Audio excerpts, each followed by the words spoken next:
Welcome to Off the Binge, your ultimate seasonal anime podcast. Each week, we deliver top recommendations, hot takes, and in-depth reviews of the latest episodes from this season's lineup. Join us as we give you your weekly dose of anime coverage. Welcome to Off the Binge. I really like this dragon behind me. It's so adorable. Dragon D's nuts. It went from crazy dragon killing to No smoke, no smoke, no smoke, no smoke, no smoke, no What's it smoke. called? Welcome to Off the Binge, guys. To all the new returning listeners, I'm your host, Crash, aka the Hispanic Assassin, or as my co-hosts are gonna call me this week, as you know what? You guys can call me just for this week, Hispanic Gooner. You know why? Because I'm gonna tell you guys, this week, ladies and gentlemen, was the most spiciest, the most etchiest, the most gooner shit we have gotten all season, and I cannot wait to tell you every single episode that I watched how fucking amazing it was to see titties, ass, coochie galore all around. But that's our hot takes later on in the episode. Let's get on to the co-hosts that are going to be this podcast, starting with the main man himself. Happy birthday to you, my boy, the main legend himself, the guy who still hasn't fucking watched High School of the Dead yet. I'm still waiting for you, motherfucker. Legend D Vash. Thank you very much for the beautiful shout out. I am the legendary human typhoon, but you could also simply call me Vash. But chat, you guys know it was my birthday because Crash brought it up. Also, I said it last week during the show. Like, even MemoryNK, remember to text somebody at 3 o'clock in the morning that will also count in a PST. But also not remind other people that, hey, just in case you forgot, you should shout out Vash's birthday. Not my problem, so that's a different person's problem. But when you thought you was somebody's close friend, maybe like, hey, you had a repertoire and then you didn't get told happy birthday, you feel a bit disappointed. And when it's even your own team member, but hey, it is what it is. Sometimes people lose track of time, forget about life, or hey, sometimes forget to check the group chats. But hey, Mega Grem, welcome to the show. Look, all I want to say is, like, I'm in the void. Time flows weird here, you know. Wait, hold up. Time flows on weird. Let me just roll back a real quick. Flashback real quick. As you saw from this flashback, that it was literally said at the beginning of the show. So for you to be lost in the void, man, you was lost in the void for a good week. Then that's crazy. I live here, man. Look, you can't get mad at me. All right. Yeah, so I'm the man god Grem, and I just want to wish my buddy Vash a happy birthday, a late birthday. You know, his birthday was a couple of days ago. You know, but I'm not the only one who forgot. So I'll pass it to the other person that forgot. Yo, what's up, Neko? How you doing? Hey man, I was having a me time week, so the team didn't even see me for a whole week. Honestly, I was just chilling. I saw his post. I just didn't want to disturb his little fun time on his birthday. I wanted to say it in person, so I did. But hey, guys, it's me, Neko. I watch everything, everywhere, all at once. Hey, I'm just a chill girl. That I just like me time. I've just been having fun, talking to other peeps that I haven't had time to chat with. So that was fun. I even got to maybe try some things that I haven't, even seen before, which I'll talk about that later when we're talking about binging. But yeah, what about you, Nate? We ain't gonna skip you this time, buddy. I got you. Yeah, you're last. You got it. We here. It's a little weird. I appreciate you texting me at 3 in the morning. I was very happy to see that. Just even say that, yo, just in case, I really appreciate that kind friends that could reach out. The true friend. Yeah, it's all about the power of friendship, Everyone? The true friend here. No, I want to say, technically it's still Mother's Day, so I want to say Happy Mother's Day, to all the moms out there. Also, I want to give a shout out to Sachiko from Erased, one of the best anime moms out there, and also Bulma. So, yeah, I had to do that. Also, we probably could have had a whole segment or episode for that, but we don't have to. Now that's the Anime Lately podcast, which just got recorded. Ain't that right, boys? Yeah, go check that out on Wednesday at 10 a.m. EST when the episode gets released for Anime Lately podcast. The topic review, Expedition 33 review, a Sinners review, Last of Us season 2 complaint / review. So yeah, go check that out. And I think they rated Mom somewhere. I don't know. That was a yes. Also in a comic book of the CBR, they have Bulma as number 17 as top moms in anime. What? So yeah, she has. Yeah, I'll she's. link it. Yeah, she's number 17. Yeah, crazy. Hinata's number 1 though. Let's be real. 'cause No, she's it's best not. It's And best actually Iruma-kun's one of the moms from the show from Iruma-kun.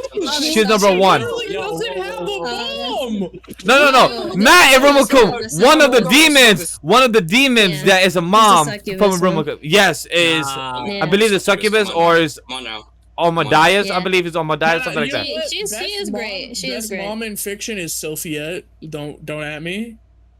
That's a Who? fair take. I honestly, Who? that's not. No. Sophiette, she's a great mom. Look, Not it from has what we been saw in the adapted, anime. buddy. Not from what we saw in Right, the anime. I that's can't say different, that. bro. I can't say that. No, you What? can't say that. What? Maybe for What do you. No. mean? Yeah, she's It's a a matter of goated perspective. mom, It's a bro. matter of perspective. It is a matter of I perspective. think Vash wrote that CBR article, by the way. No. Yeah. Oh yeah, Oh, that shit. oh That's yeah, so for crazy because he's sure. talking so much shit about it. Oh, for sure.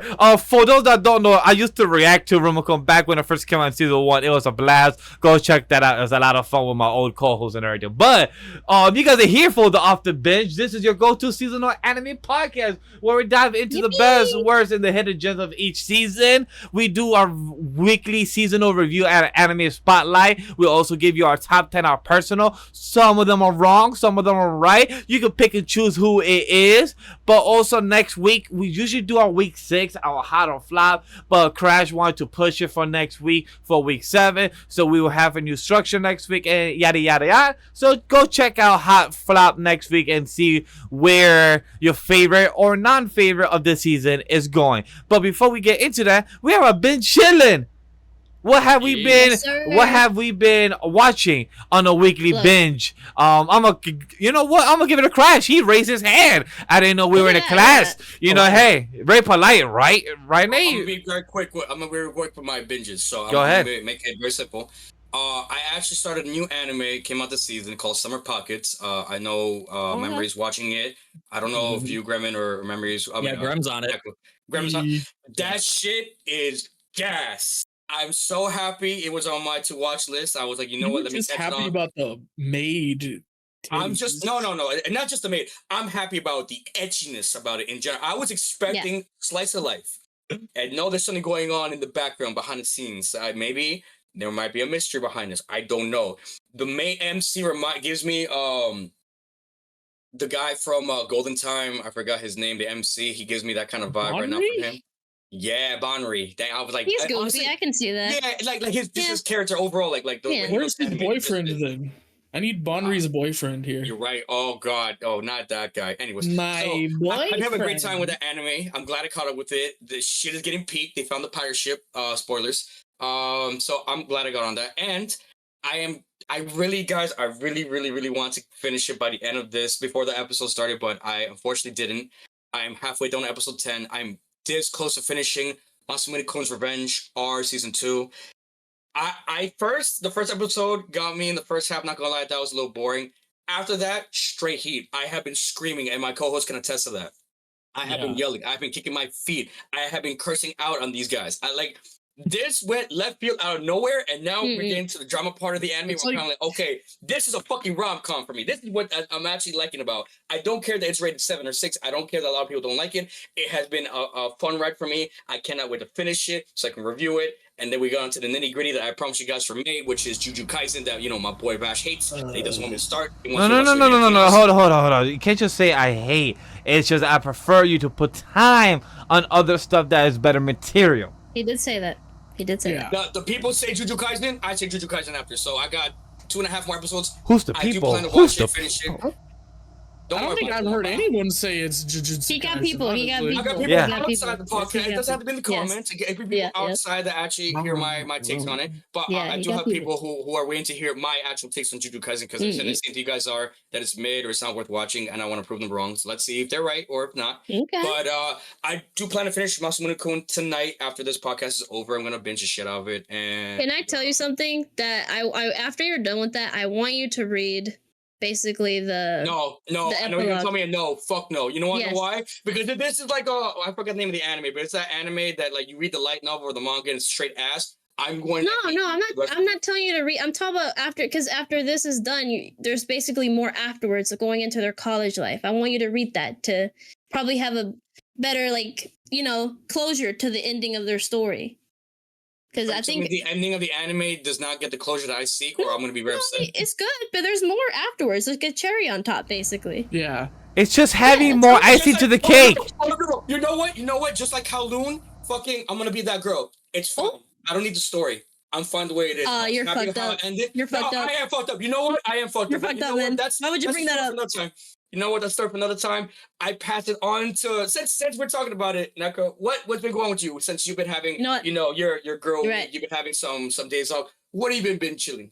You know what? I probably started too many things at this point. I am going to finish all of them because I started 4 things, which has been really fun. Oh. So, all right.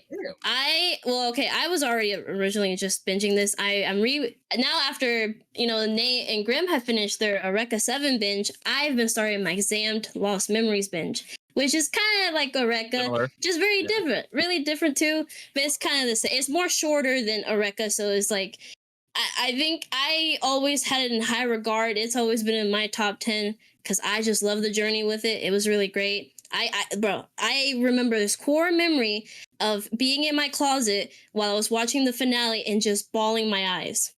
And then just having to hear Nate like relive his like nostalgia with Eureka, I was like, you know what? I want to relive my nostalgia with Xamd, because shout out to Missy Chronexia. That's how I got to watch it because I love that guy. I love him. He got me into a lot of shows. Bro, he's great. All the romance anime I've ever watched in my life. He's great, bro. I love him. Bless his kids. Yeah. Shit, but hey, I'm back. Wait, come on, bro. Yeah. Anyways, that's another story. So yeah, it's been fun. I'm 4 episodes in, or maybe no, I'm 5, and it's been great. I've been loving to catch some details that I didn't catch as a kid, of course, and it's been cool.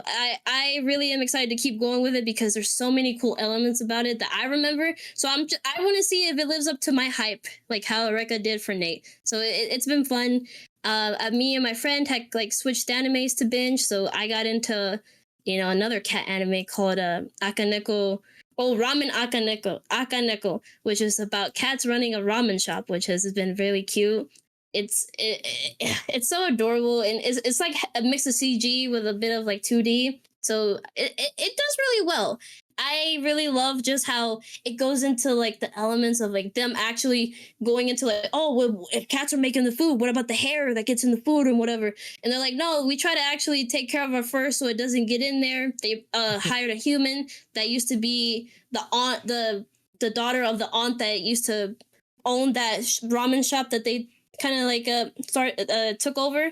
So yeah, it's pretty cute. She doesn't like cats like that, so they really appreciated it, because she's more of a dog person. So they're like, oh, good. So we can have someone that can actually take care of us really meticulously and not like be fawning over us like our customers. So yeah, it's pretty cute. We have, and plus it has a lot of stacked voice actors. Like, I forget his name, but the deep voiced guy that we all love, Kenjiro or something. He's the main Kenjiro cat. Suda. Yes, he's awesome. We have Sayori as which is really hilarious. The tiger, she's very shy, but she's like basically the bodyguard of everybody.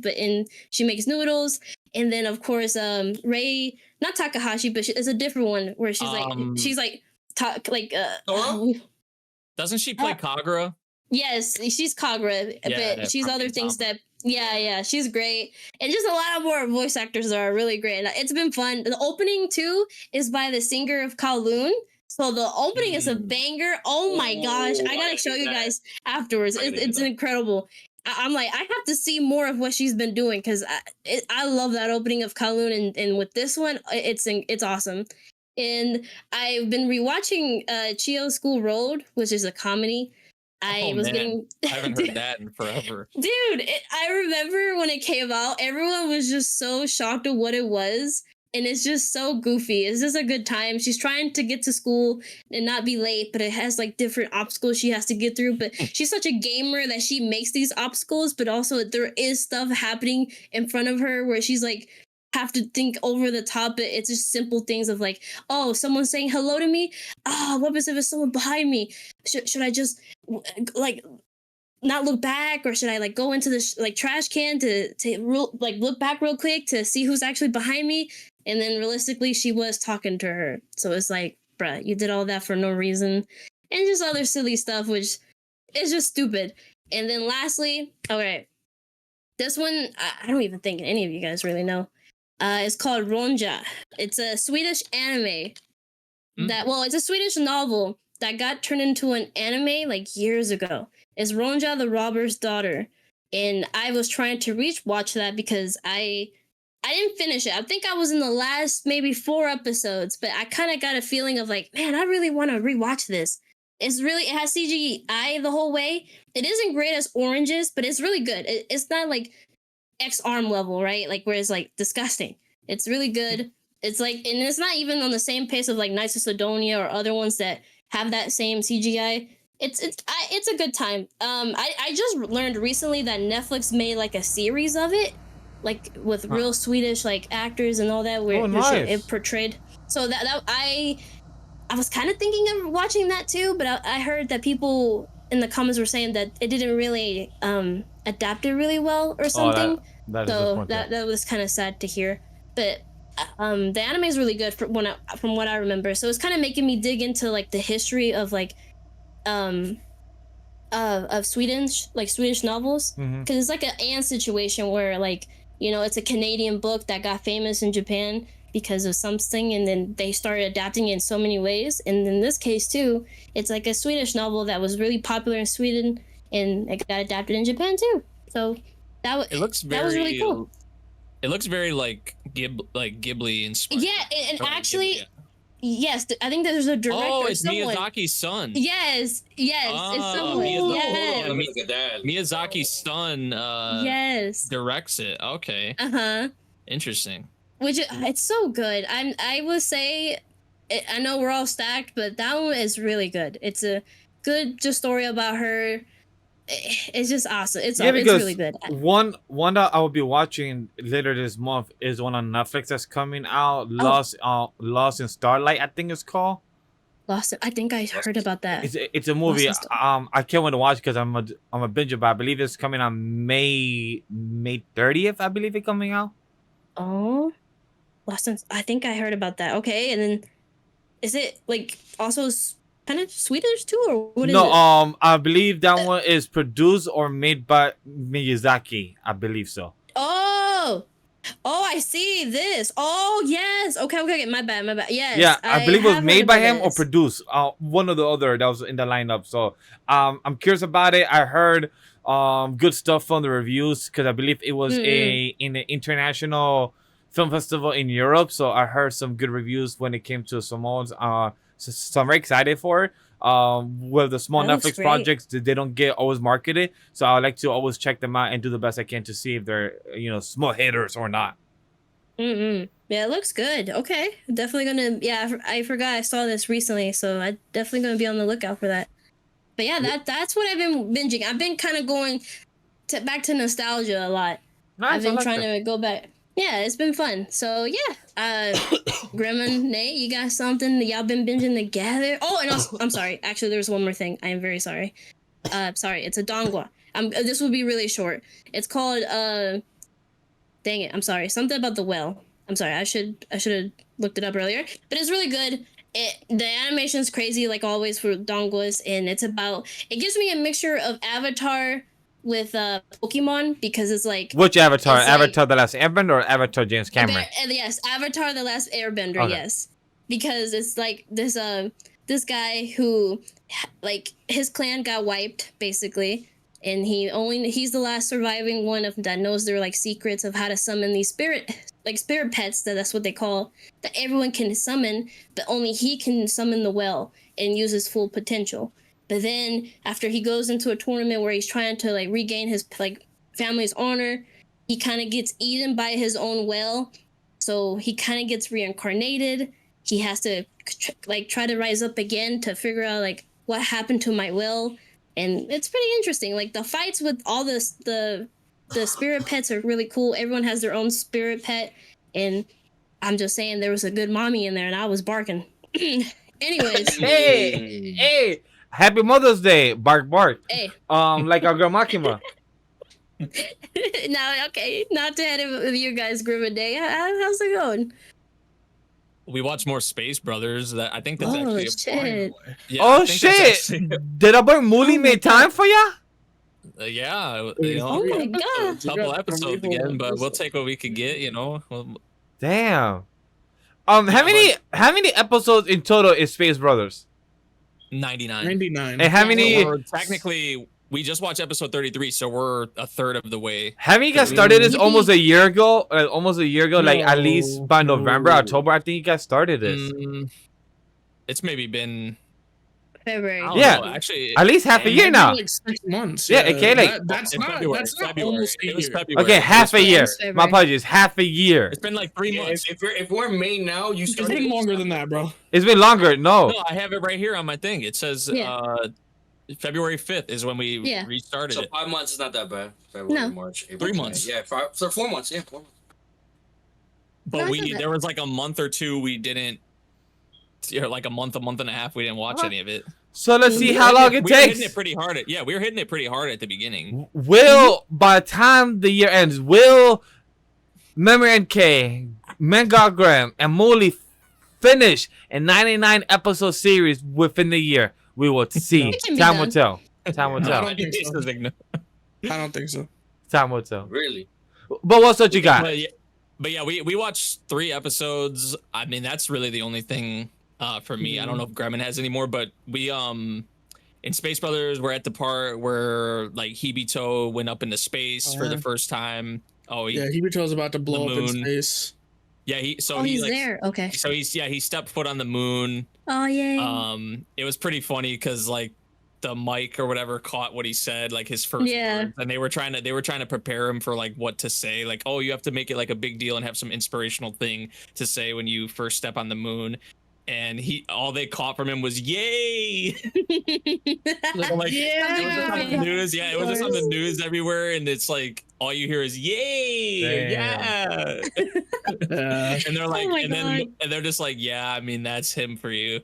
But I was kind of getting a kick out of like Gremlin the whole time. Was like, he's like, something bad's gonna happen here. Oh, wow. Something bad. Like I'm just waiting for something bad. Like while they're taking off, he's like, oh, something bad's gonna happen here, and nothing bad happened, man. No, So, no, you know, no. That's how No, we no, should he's not feel. They're gonna blow He's up. I still lucky, think they're gonna bro. blow up. You know, that's Bro, how. he's lucky. That's the whole. They've set I mean, that up. you and he's already lucky. saw like the Brian they've shown like That is true. what happened They've with already- him. yeah, Right? they've So, already like, shown there's us gonna be somebody- there's Yeah. gonna be bad shit that happens. Like there's Yeah. that's just the reality of Yeah. what Yeah, they because do. I was gonna say, He's kind lucky. of, yeah, should be like that's how we should be thinking now for a show that's called to be a hero. Just so, for cliffhangers, just you should be worried that something Yes! something. Finally. Oh. That's how we Something should be bad feeling. happened to him. Oh my god. I just wish that the guy pointed the Why gun would at you bring it him up, bro? instead. Anyway, we save for that for the spoiler section. I'll just throw shade to the series. Space Brothers has been fun. Just always when we can get to more of it, it's always like a good time for me because it's like Eureka 7, like experiencing it again. Even Yeah. like the introduction of Daniil Young, the old guy, he's like hilarious. So yeah, like there's gonna be more of him too, which I don't know if like they really like him yet, but like I know what's to come with him, Mm-mm. and I really like his character. So, but even there's like a lot of lines he was dropping that, like especially when he was talking about like the next time that him and Muta like meet or whatever, like. Or like the introduction of him being the one who trains Hibito, and then he was talking about like the next time that they meet and all that, like how things will be. Just I don't know, some of his lines I don't actually really, as I'm sitting here right now, remember specifically like word for word, but there's some inspirational quotes that he has in the series for sure. So like seeing his character again and just how goofy he is. Even when he was asking him like what was it, like how did the hot dogs get their name or whatever, wasn't it something like that, Grem?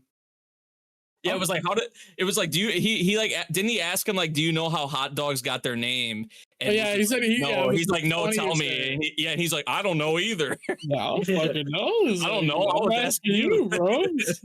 Yeah, so It's he's so funny. Yeah, he just does little dumb shit like that. But also, like, he can also like hit you with some inspirational shit. And he's obviously like a good teacher, good trainer. He trained Hibito to fly a jet. So, yeah, that's kind of where we're at right now. But Nice. yeah, only dude, 3 there's so episodes. much- Not a whole lot to talk about. But Hey, still I don't know if something. Grem had anything else. I gotta say I'm bamboozled for a second time because it's funny talking about Space Brothers and your shirt just has an astronaut. It's just like That's Second yo. time. That's That was not it's planned. like 40 That was not jets in my planned. mind right now. That yeah. was not planned. in my That was- head. Allegedly. In my head, I thought that was a reference to Hardwell. He's a DJ. And I thought that was about his song from Spaceman because it literally almost had the same graphic background of the actual type of album or song for the graphic for Spaceman from Hardwell. So in my head, I'm like, does Memory have a shirt from Hardwell? If No. it is, that's I fucking think this is, amazing. it's Into the AM, I think is the name of the company. But I think they take it from there. I think so. It might But be yeah, from that's a that. I good don't- that's a good place though. They Yeah. got good shirts. I bought Sponsor us, yeah, please. Anyways. I bought some shit from them. Yeah, they have a lot of like cool stuff. But Grumman, It's you have coming. anything else that you have to add? If not, I could go next. Bro, we watched the Konosuba OVA. Oh, Yeah. that is true. Yeah. I just Tell me finished how that. Oh, fucking that's a amazing shout. was it? That's If a you tell me it's ass, I'm walking out right now. No, Wait, it was wait, good. wait. It was good. It was so. I think I missed how. I'm sorry. I have to interrupt you. I missed how Cosmo just says Cosmo here, and then he just. I missed him. I just love him. I missed that so much. Because of this. Because of it. Yeah, it's my favorite quirk that the author, not even the author, the voice actor added. 100. Yes. Yes. The voice actor added because he just couldn't. He just felt like Cosmo didn't have enough lines. So anytime someone says his name, he goes, Cosmo here. "Cosmo this, yes, Cosmo here. Hi, I'm Cosmo. Hello." I love it so much. It's so funny. It's Oh, the greatest God. thing ever. It's a shame it's the end of the season. There's no more episodes, no season 4. I have to read the fucking manga now to see how it ends. And I really No, don't there- want to. Light There novel. will be. There's gonna be more. Like, there's no way in hell that Yeah. there's With how not- popular it is, bro. It's popular. They did announce a sequel, right? They announced it's in. They did. They did. They did? Yeah, Yeah, they did. Yeah, they did. Yeah, I believe For they season announced 4. something. Season 4. Yes! Oh, Yeah. thank you, Jesus. No, Because it was, I actually marked it. I actually marked it yesterday when I Yeah. finished the OVA because I was like, did I mark because I remember they announced like the sequel Yeah. was in production, but I never like marked it as planned to watch. Or Yeah, whatever. usually analysts will have the project in their secret. Like they usually, like for example, if a project got announced for now 10 p.m.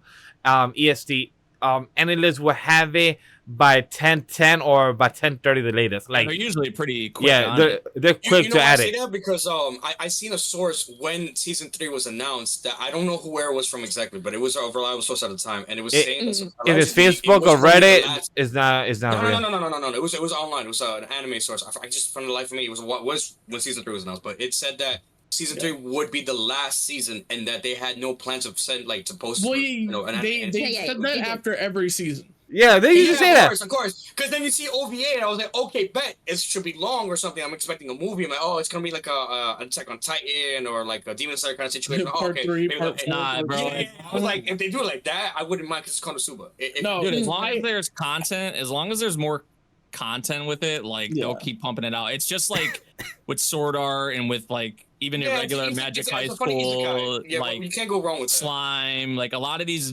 ones now that are just doing so good in Japan, like they're just gonna keep pumping it out, bro. Yeah. Don Machi. It's is just the same too. way. It Don makes Machi money, is bro. in for a fucking Yeah. treat, but that's another story.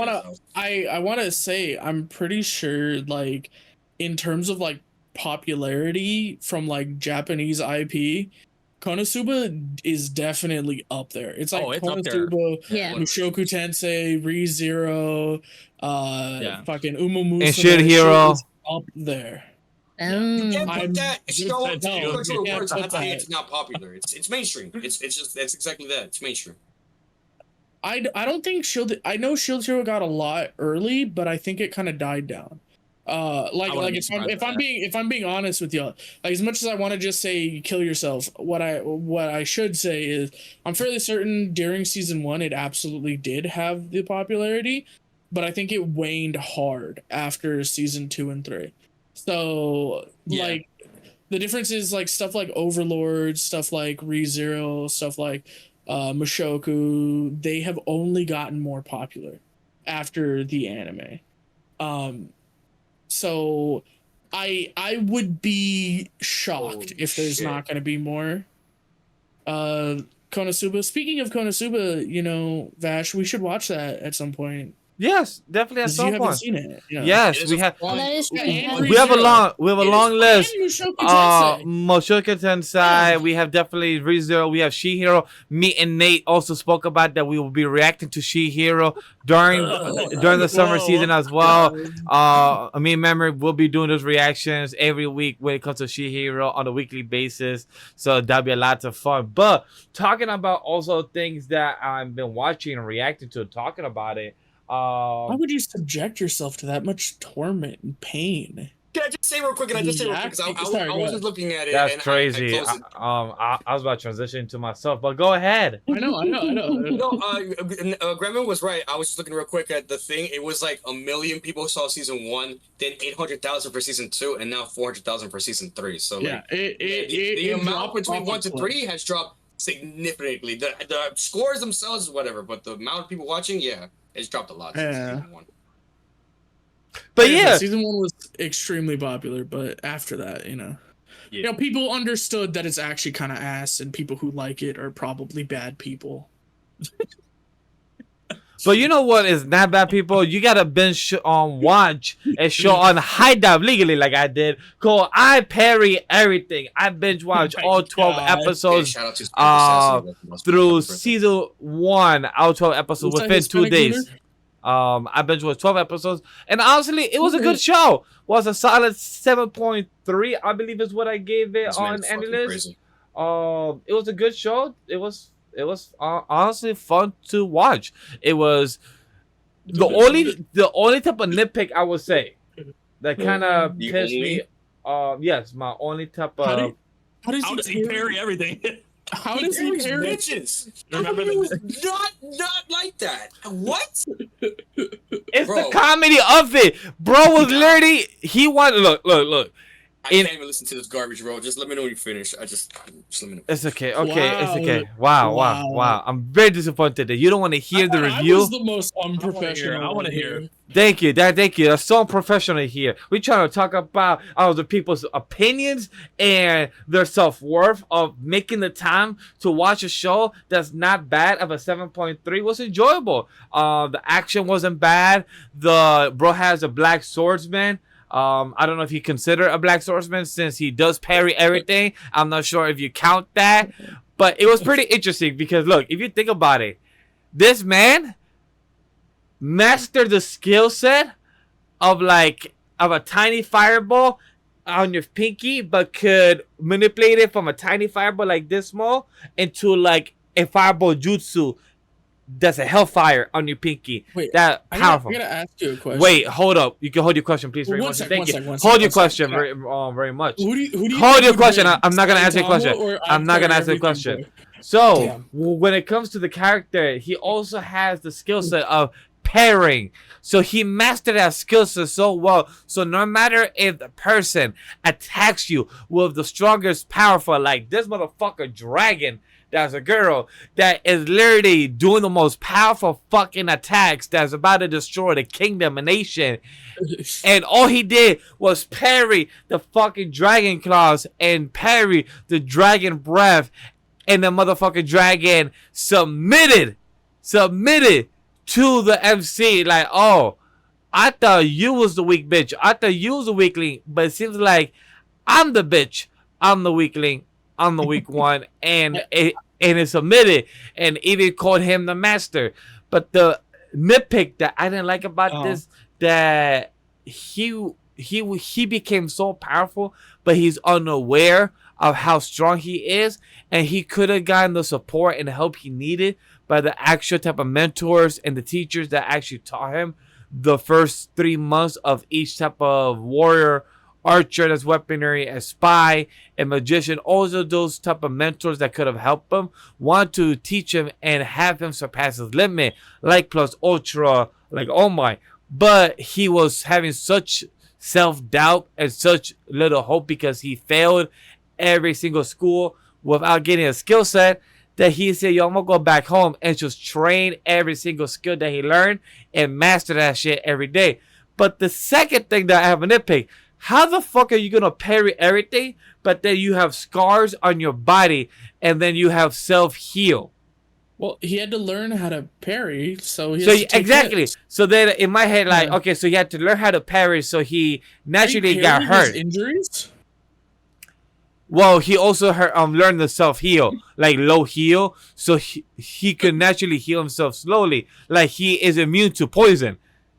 He, like, bro became Monkey D. Luffy at Impel Down, where 2 years later, time skip, this man is immune to fucking poison with no issues, no problem. Well, not immune. Not immune. He's poison resistant, like a Pokemon. He's poison resistant. So when it comes to this character, he dead as became poison resistant. As long as he low heal himself, he will still be alive. But a regular human fighting like a dragon poison motherfucker, he will die in seconds. So that was the pretty fun and games of this character. And now to answer the question that our Mega Grem is impatient of, if we have Saitama, who's a comedy character, versus this character that's like a satire, also a comedy character, comedy satire character, who will win? I will say this MC will win against Saitama because he will parry the move of Saitama. Yeah, but it wouldn't even hurt Saitama. Saitama could probably take his own hits. Exactly. It will be a draw. It'll be an infinite. It'll be a draw because each attack that Saitama will do, it will be parry. You know what happened? He'd parry the attack, but the aftershock of the attack hitting Saitama would kill him because he's not like immune to damage. So Saitama would just stand there and take it and it'd kill the. Anyway. So, I gotta ask, the dragon, did he stick something in its ass? No, like it did not become like Shrek. Aretha? No, it did not become like Shrek or like Aphrodite. No. Okay. No, it did not become like that. Not Aretha. No, it did not become like Aphrodite or Shrek. But it was a pretty cool concept overall. Good show. Do I recommend this to anybody? Look, if you're looking for fantasy, if you're looking for a character that's already powerful, but is clueless on how he is already powerful and will think that when he defeats a dragon, that the kid that's supposed to be the bad guy but is actually becoming the good guy is actually the powerful one, that's the type of character you'll get. And if you have a princess and a queen that will hang out with your MC and forget about the kingdom like it's nothing, like chopped liver, this is your show and it's a good, wholesome, comfort food type of show to enjoy. That's all, honestly. Right. That's all I gotta say for that one. It reminds me of the Bumpkin one from this season. At least how the MC is. Yes, agree. Yes, powerful enough, but with this one, he is actually OP as hell because he did like literally took out a dragon, bruv. Like imagine a dragon like it. Like imagine you finding Igneo from Fairy Tail, and you just parry that shit like another. He just sent a dragon. You parry that shit. You be like, that's not supposed to be it, because dragons are supposed to be like the epitome of powerful. Oh my gosh. Anyway, when it comes to me not to say a dragon these nuts on your face joke, bro. I'm sorry. No, I'm just Igneo. Is Igneo Natsu's parent? Yes, mom. Yeah, it's parent.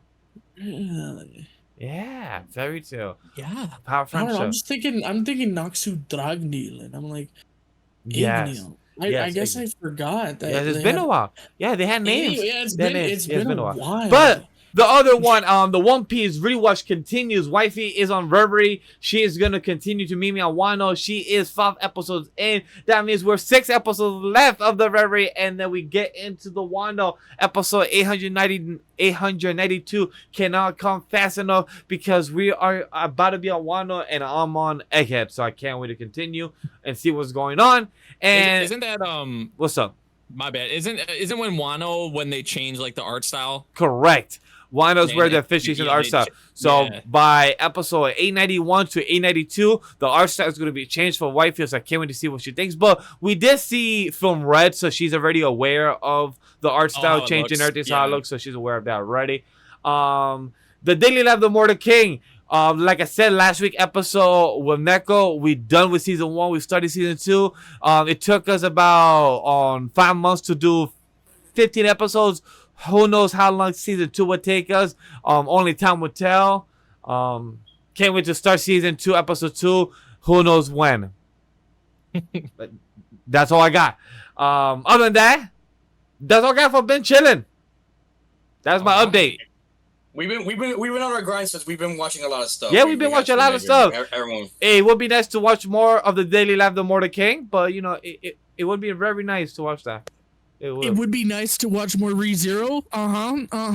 Look, as much as you're gonna shit talk her, bro, you gotta fight me too. All right. Nah, Grem did the same thing last week. He did the same thing last. When are we gonna finish High School Dead, Bash?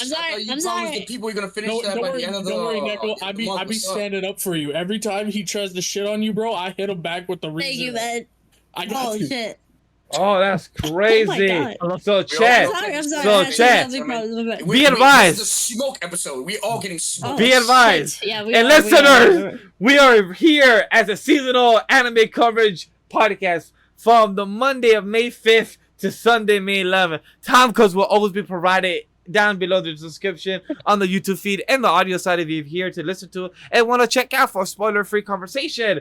For our anime spotlight, we're here for deep dive and mini reviews for our honorable mentions. So for our actual conversation for actual series, they could be as long as they want. But with our honorable mention, they're trying to be cut up in short and quick. So they will always be in the description.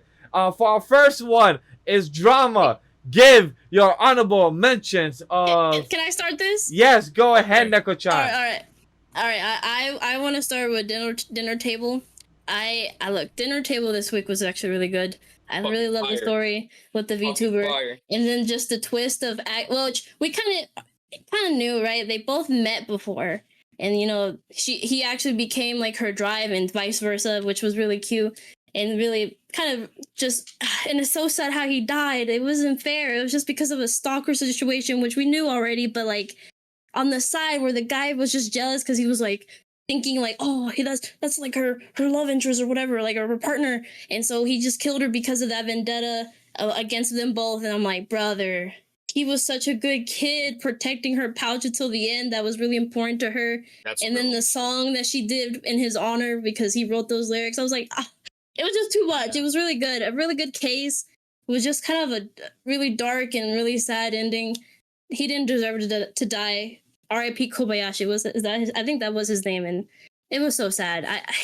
They had such a good like friendship, and it's sad how he ended up because it just wasn't right. So I was bawling. I was like, this isn't fair, bro. And that hurt. That was a case that hurt a lot. That was just a really good case, but it hurt. It really hurt.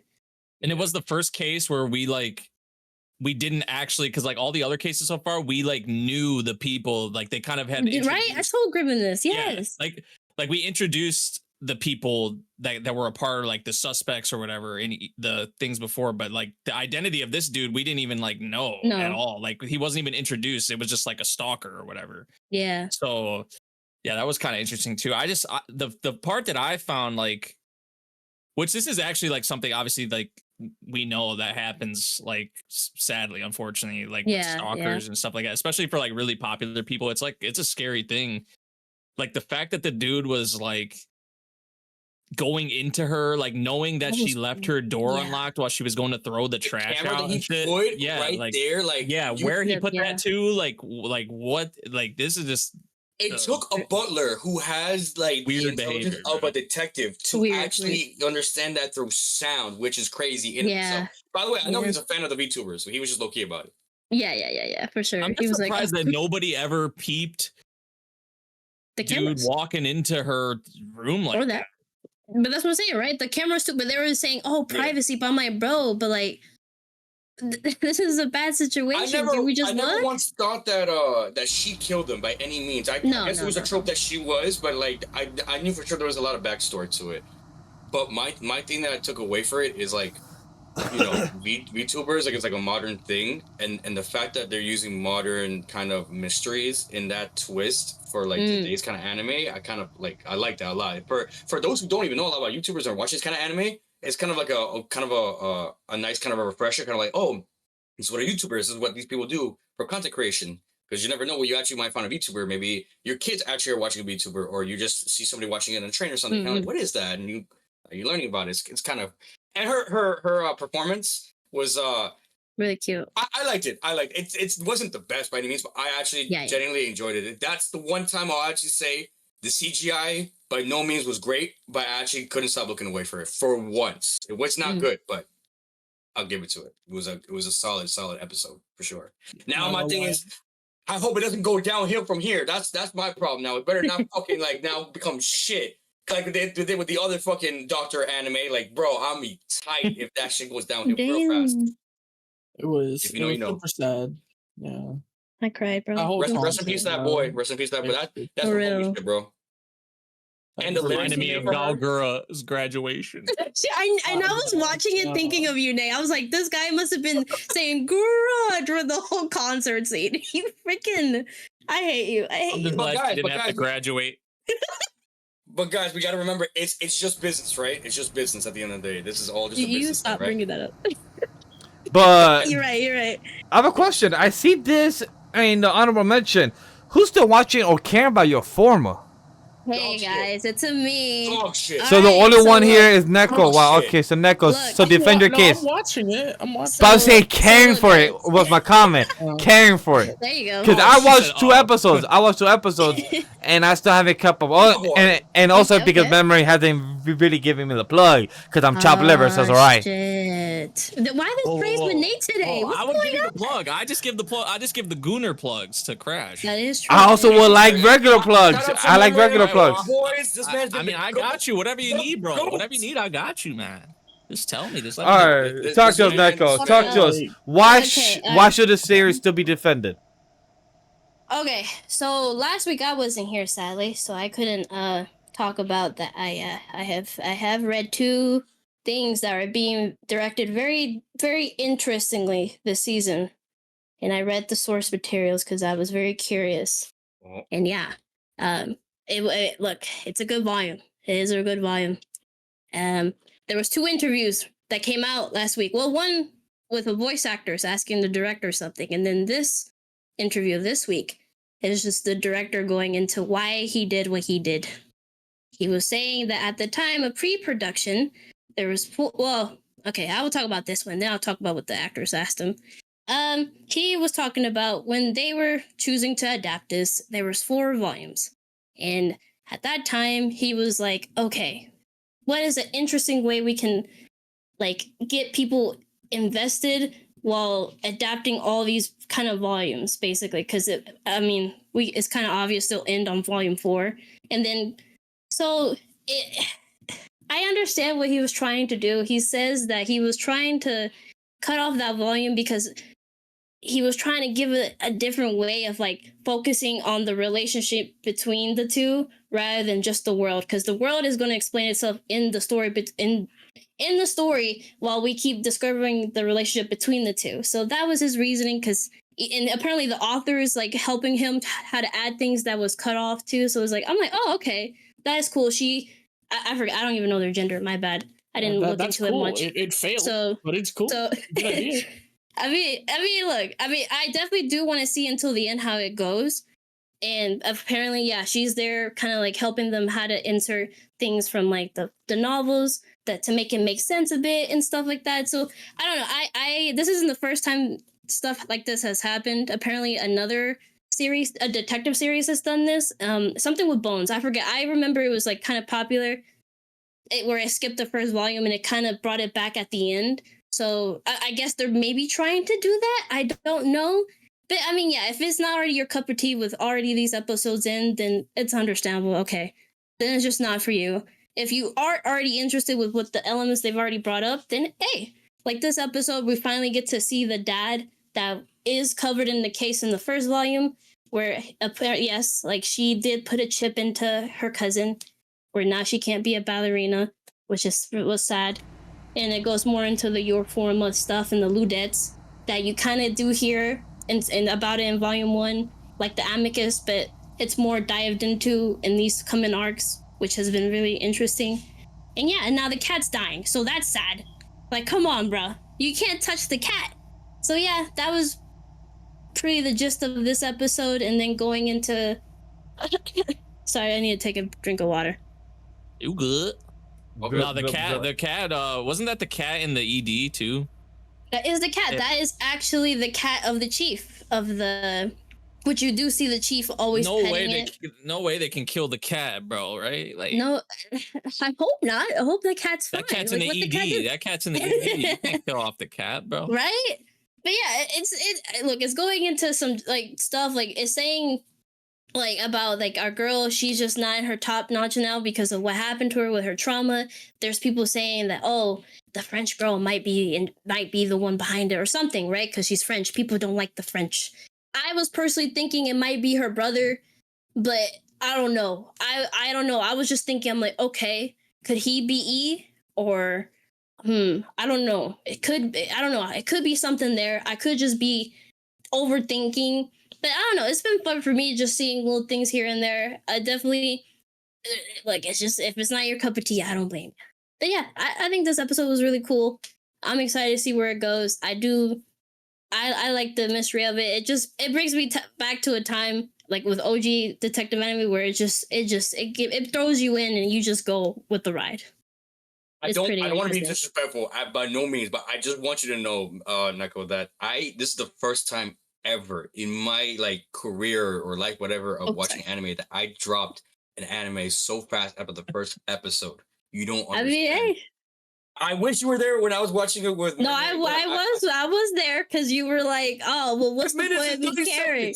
5 minutes and 30 seconds. Bro, I can't get that time back. But look, I think for me, it's just not even a big deal because even with like live action detectives, you get thrown into the duo already in the case they've done. So for me, it's not like a first time thing where that's happened. So it's like, I don't know, if they can convince you of the relationship later on throughout the whole series, then I'm fine with it. Because Volume 1 is just talking about all this stuff that they're already talking about now with just more detail. Which, of course, is the first volume. It's a setup for all the other volumes to kind of back off of it. That's all. But I get it. If you don't feel it with just that, it's fine. I'm not feeling Mr. Krabs. I'm not gonna lie. Hey, look, okay. I hope you're enjoying it. I hope you loving it, because for sure the rest of the people that I've heard about ain't that. I know. That's my favorite part of the ED. I love that ED. But yes, that's my honorable mention for the drama. I think something you all would love to talk about: Apothecary Diaries. Yes, we're alive. We're alive. Boy, Jinshin.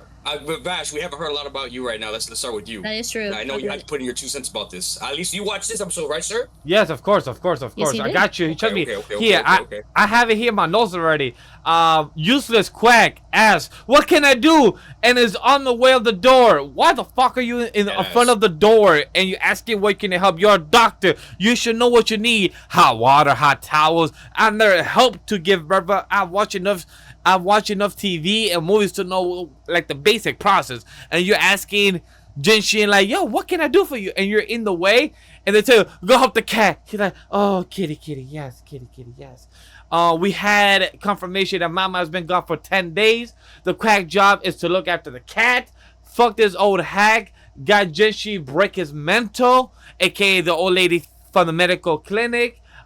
His thought of to push to believe he wasn't the son or late emperor, but seems to be true. We came with that understanding from the vague of like, yes, is he not? He looks like him and everything, but we having more confirmation without trying to speculate or try to see what it is between the lines. Also wrote crazy of how Jinshin has to remind himself to get his composure together so he doesn't lose his temper. That's something that is very good as a leader, because you gotta know how to make the right decision at the right time, because if you don't, you fuck up.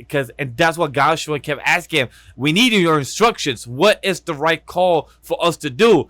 And Gaoshuan had to get him and like, "Yo, snap out of it, my G." I was waiting for Gaoshuan to just slap it like, "Yo, my leader, wake the fuck up. I need you." The last two notes of mine was Lakan. He knows and ready to go on a rampage. He threw a fucking pillar to the wall and it said his stepson, "Yo, I need you to go and do our family strategy type of shit to Jinshi, but also ask him for a discount because I set a pillar to a wall, and even China needs going through the terrace right now, bro. Even China's going through. He's like, yo, run me that discount. That bill too high, my boy. yo, I was laughing. I said Mama has a step / adopted brother. I didn't know. Fuck that. The whole family is cunning. They're smart, and they know how to have strategy tactics. Those all my little highlight pointers. Anybody wants to jump in? I mean, I don't know. I really like seeing, especially like that scene with Jinshi when he went into Lolan's, like, where the imposter, obviously, yeah, they went to her chambers, and just how like he was being in that scene, like, pretty savage, right? But also in a way, him reminding himself, like, yeah, I gotta calm down. Like, this isn't probably how I should be acting. And even like the scene that Vash mentioned, like, he thought of Mao Mao and he thought of Lomen in that scene as well, like kind of their dialogue, and that kind of helped him. Gaoshin, though, you do got to give him props how he was still ordering the men, giving them instructions. Yeah, like arrest her, like arrest her. Order, sir. Go do this. Go do Gaoshin was like, all right, I'll tell them like what to do for now. So you got to give him some props. That scene, like, I was just like, damn, like the fact that the fact that they gave us that visual of the old emperor in Jinshi, because we know like the kind of person that Jinshi is, right? But him also questioning his identity, like questioning who he is. Like, am I like my father? Am I somebody that people look like him? Like, do I give, like, what is it that my father did that got her to even decide to kill herself, poison herself seconds just from looking at me? Like, that's some crazy shit. Yeah, just as a viewer, like, seeing that, though, you're just like, he's nothing like him. Like, come on now. Like, yeah, just by, like, seeing that was just like, I'm like, damn, like, that's, to have those two in the same image is kind of crazy, but also makes sense. So, yeah, I liked how Jinshi was in this episode. Also, as soon as, what's his name, Lahan? I think that's his name, right? Yeah, as soon as he walked in the room, I was literally like, Lacan Jr., is that freaking Lacan? but he's not. It's not by blood, I think, right? It's it's adopted. It's adopted son. Yeah. They are blood related, to be clear. Oh wait, they are. Wait, like That's blood. I'm asking. I see Grem knows something. It's Lacan's brother. It's Lacan's brother's kid. Okay, that's so right. it's his nephew. But he adopted him under his son. But he adopted him back into. That's fair. Okay, Basically, how it works is Lacan, in order to take his family back over, he kicked out the rest of his family out of the family. So he's the only person of his family left, and his wife. But his wife probably can't have kids, and let's be real, you don't really want to do that anyway. So he took Lahan and adopted him as his heir. So they are related.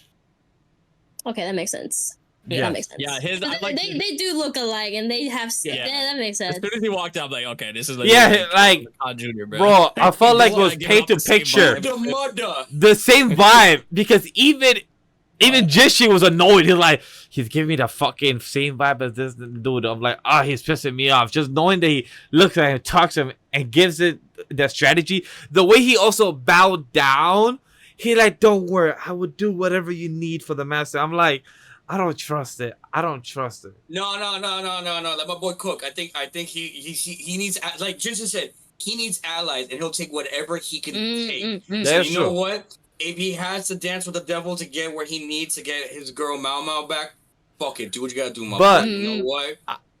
I agree with what Memory said, that the way he did this without Mama, because usually Mama's the one that puts all the pieces together and gets him everything on a silver platter. That, hey, I'm not gonna tell you the answers, but I'm guiding you, and you put it together and you do all the hard labor. But then Jinshi had to do this on his own, and I love how he had to compose all the features. Thank you, Memory. I was leading into that. Like he remember. I even remember the mo you had here. You couldn't grab that shit out. I remember you had it. And you wasn't it. And like I remember you had 7 servants. I only see 6, so you are the 7th person hiding. And I love how he said, like, grabbing her, like, you tell me where the fuck is my Mao. He was gonna send the dog shower. I swear to I God. thought he was gonna like throw her down or some shit. Like, I am the prince. I could do whatever the fuck I want. And I'm like, okay. Yo, he lost his cat. He lost his pussycat. He lost his mama. He will be bad. He will put destruction. He will knock it out everything just to find her. Yeah. And he was willing to do so. He lost his temper. Yeah, Not just once, twice. Yeah, this episode is very deep in so many levels, and it's just like I like how this basically is the death of Shinji, right? Because we've been setting up that he might have to come step up. Cause hey, he can't be Jinshi anymore, maybe, cause like people already seeing like, oh shit, you're not It's a game of Among Us. You're looking sus AF right now. You're like, wait, who are you, bro? It just, oh my god, this episode, it was just so sad too, cause like Jinji's, he's gonna have to do a lot of things because he's still trying to figure out who he truly is too. He always thought like, oh, maybe I'm an illegitimate child, but no, it's just it's so much lies he's been wrapped with and rumors, and it's just so sad. But I did want to read this one thing that I saw on Reddit that was hilarious to me. Let me read it to you guys. I was gonna tell the boys I was gonna bring it up. All right, so Mao used her medicine autism to threat Surei's assassination attempt and expose her fake death. Lumen used his medicine autism to find Mao's message that exposed Shisui. Lahan used his number autism to figure out that the Chi clan was embezzling money to fund a coup. Lakan will presumptively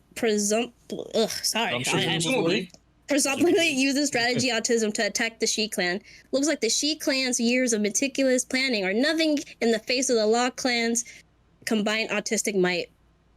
Just by 4 people, they're already just they're just breaking down. That whole clan trying to be all sneaky, but they didn't even know. The Law clan just out here like, boom, boom, boom, boom. We got y'all. Who y'all think y'all are? Who y'all think y'all are? The Law clan like that. It's fucking autism. That is true. So I can like, yo, we may look weird. We may look weird with our hairs and everything, but we are strategy ass motherfuckers. What you mean? We'll figure this shit out. We the weebs and nerds from back in the day. We are the Shikamarus. We are the Shikamarus that would figure this shit out with Joji. I was dying. This is the reason why they can't do anything to Lakan. Because Lakan is offhandedly hands off right now. Well, probably not anymore. But for the most part, hands off, basically fucking exposing these people. Yeah. I can't wait until we see Lakan's reaction to his daughter being gone. Because we saw a little bit. I'm just waiting for more of it. Like, yeah, I'm sure. My thing was that intentional? There is more. There is way more. There's no way that little reaction he did is all we got. Everything is calculated. Everything he does is for a reason. Like, there's more destruction. He got mad for a reason, or what do you mean? I think he intentionally broke the gate to send his son to help out. No, the son did that on his own. Yeah, son did that on his own. That's on his own. That was a fatherly reaction. That was a fatherly reaction of finding out his daughter got kidnapped. Yeah. He didn't expect her to get kidnapped under the rear palace. He didn't expect to hear that. Okay, but, my daughter got kidnapped. Is missing. Found out it was calculated. That's fair. No. You gotta think about it like this. What Lahan did was calculated because Lakan caused a lot of damage with that pillar. So Lahan's like, wait a second. I figured out where the embezzlement is. Exactly. Let me win this favor for the family. So you see all that money that got stolen from you guys? I found it in like 2 days. So can we get a discount? How about you say that we paid for the gate? Yeah, cool. All right. Yeah, like, how about give that friends like off, my boy. Like, how about get that friends family discount? How about I hope you find my sister. You're gonna meet her eventually, and we can talk about that in the future. Yeah. I can't. Well, wait for that's the episode, thing. realistically. That's That's also gonna part be of the reason that I think Mao Mao and Jinshi getting married is a really hard thing to make happen because Jinshi and Mao Mao, like, while they have status that could equal each other and whatnot, it's really dangerous for Jinshi or the Emperor to maneuver with with with Mao Mao because of Lacan, you know? Lacan exists, and that's a problem. Yeah. Anyway, tell wifey happy Mother's Day, you know? Yes, happy Happy Mother's Day. Mother's Day. Happy Hey, Mother's Day babe. to the missus. The whole team said Happy Mother's Day. Wholesome moments here on ODB. Yes, sir. Yeah, Wifey said that you're the first ones to hold it down. Happy Mother's Day. yeah, got you. All right, but no, I can't wait. Maybe in a couple weeks, because unfortunately, if you guys don't No know, episode. there's no episode next week. So maybe we'll see a reaction sometime. and then that shit was getting good. Oh, I forgot. Yeah, about that. Chad. So be aware Goodbye. there is no episode 19 for us to cover Don't tell next me like week. that, damn it. Unless it's somewhere illegally, then maybe we might cover it. But who knows? It depends on our plugs. I think it's getting actually delayed, so I don't think we're. No, it's delayed because of production. Which I mean, plus they're trying to do something else too. But it also, well, it's not production in a bad way. It's just it's just straining. I heard They're something doing a about live. Mission Yeah, Impossible. Grab it said something about Mission Impossible. I was like, I don't know. I saw No, a tweet that said something about that's Mission right, but Impossible. Wasn't it they were just promoting the movie? movie and it was gonna come the week after? I saw It's probably like I saw whatever it is something for about Mission Impossible as well. I saw something about it's that as probably well. just they're probably whatever they're having for Mission Impossible is just probably taking up that Time slot. time slot. Yeah, Yeah, on yeah, TV. Yeah, because What's funny is I actually saw a picture. They were promoting Mission Impossible. It was like Tom Cruise. He was at like the Ghibli Museum or something. yeah, he was. Yeah. I believe he was on the Yeah. top of the Amex theater as well, on the top of the rooftop of Tom Cruise being Tom Cruise, doing weird, crazy stunts just to Yeah. get recognition. 65 But hey, or something. It's Yeah. crazy. I'm like, bro, please sit down. I love you, but please. Hold on. Keanu Reeves is just as old too, but my boy's still kicking. No, He's about to- Keanu is sexy though. there's a You gotta difference. There's a difference. There's a Cruise? No, Tom Cruise is not sexy. Keanu is sexy. And his voice, he's Shadow. I'm sorry, my man Shadow could speak to me all day. Say, yo, Latinos are hot. Yo. I just mean with Tom What? Cruise, he does his stunts way crazy, right? I don't Are think you he the should be Hedgehog? moving like that. Like, calm down, Tom. I Let love my you, boy but cook. Let my boy. Who? If not him, who else would? If not him, who But else? hey, I get it. You're right. You're right. you you're know right. what else we could cook? It's called the SHOSHIMIN Season 2, Episode 6. Oh my I see it on the God. document. Episode already. I see on the Someone document, so it cooked. seems like somebody wants to talk about it. Go, the Someone show's, got cooked this episode, the bro. show's your guys. Dude, so I want to just point out Osanai played us all because I Osanai had believed. all of us thinking, oh my god, she's crazy. She's doing these fires. Oh my. Everybody and their mother thought it was Osanai. And then we get to the ending here and Osanai laughs at our boy. Laughs at him like, you think it's me? Bro, you're stupid. Like how could you be that dumb? Like every single thing you have against me has other possible explanations. Like keep going. Come on, keep going. You can figure this out. You can figure this out, my brother. You can do this. And she proceeded to, in the most savage way possible, tear this man down. Call him worthless. Call him stupid. Call him ignorant. Call him a pathetic man-child. And then sit there and said, but don't worry. I don't think any less of you. Because I never had faith in you to begin with. Yeah, savage. Savage. I mean, dude, this whole season so far really has been focused around this, and it's like the dude has literally like I don't know been playing into Osanai's hands like the whole time. Like Osanai just was really playing him from the background, which is just like insane, right? Because Playing him like a goddamn fiddle. we thought the whole time like it was Osanai that was behind this, and then come to find out that well, it seems like that's not the case, right? But yeah, just really brought, I think Urino is his name, brought him off his, you know, pedestal because he thought he was the shit. He thought he was, in a way, it's kind of sad because like, oh, he thought this was going to be his moment. Yeah, like he thought this was going to be his moment, right? But like he was on his pedestal. He thought he was the shit. He thought he knew everything that was going on. Like everybody's gassing him up and everything. And like, nah, he didn't really know shit. Which is crazy, man. Like he was not even close, bro. It's just He wasn't even close. yeah. And the best part about it is that you heard the hope in her voice. Yes, keep going. Come on, you can do this. Yeah. Yeah, and then when he said, "So it's you," you just heard her go, "Oh, 1 sec. I gotta eat some candy because I'm so disappointed in your ass. I'm so disappointed. I have to calm down." Like, it's actually crazy. And then Toxic. after all is said and done, she says, she hits him with the "I never believed in you to begin with," Yeah, that and was then turns around and looks at her boy and goes, "Hey, I've been wondering how long you've been there. Well, I was wondering when you would show up. What's up?" Like, Insane. I love her. Dude, tore him down to size. Yeah, she was savage.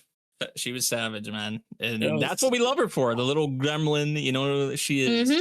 Oh, So, yeah. Oh, that's so good. Got cooked, bro. Man. Mm-mm-mm. There's only one other person that I want to get cut down to size that much.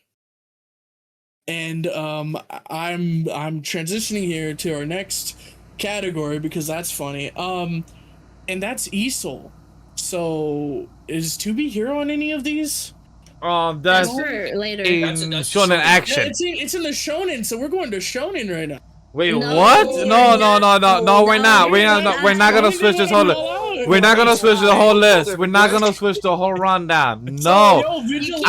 We had a pre-production meeting before, and I asked you guys, make sure the rundown is good if y'all cool with this. Do not do it during the now show. that we are done with the drama. that was funny. We're going now to the next part, which is our isekai and fantasy lineup. Before we start looking at that, does anybody have any honorable mentions? I would like to go. I would like to go. No, fuck out of here. You have your time. I got two. Paper, scissors, first. Wait. All right, ready. Ready. Rock, paper, scissors, shoot. Rock, paper, scissors, shoot. I agree with Vash. I got it.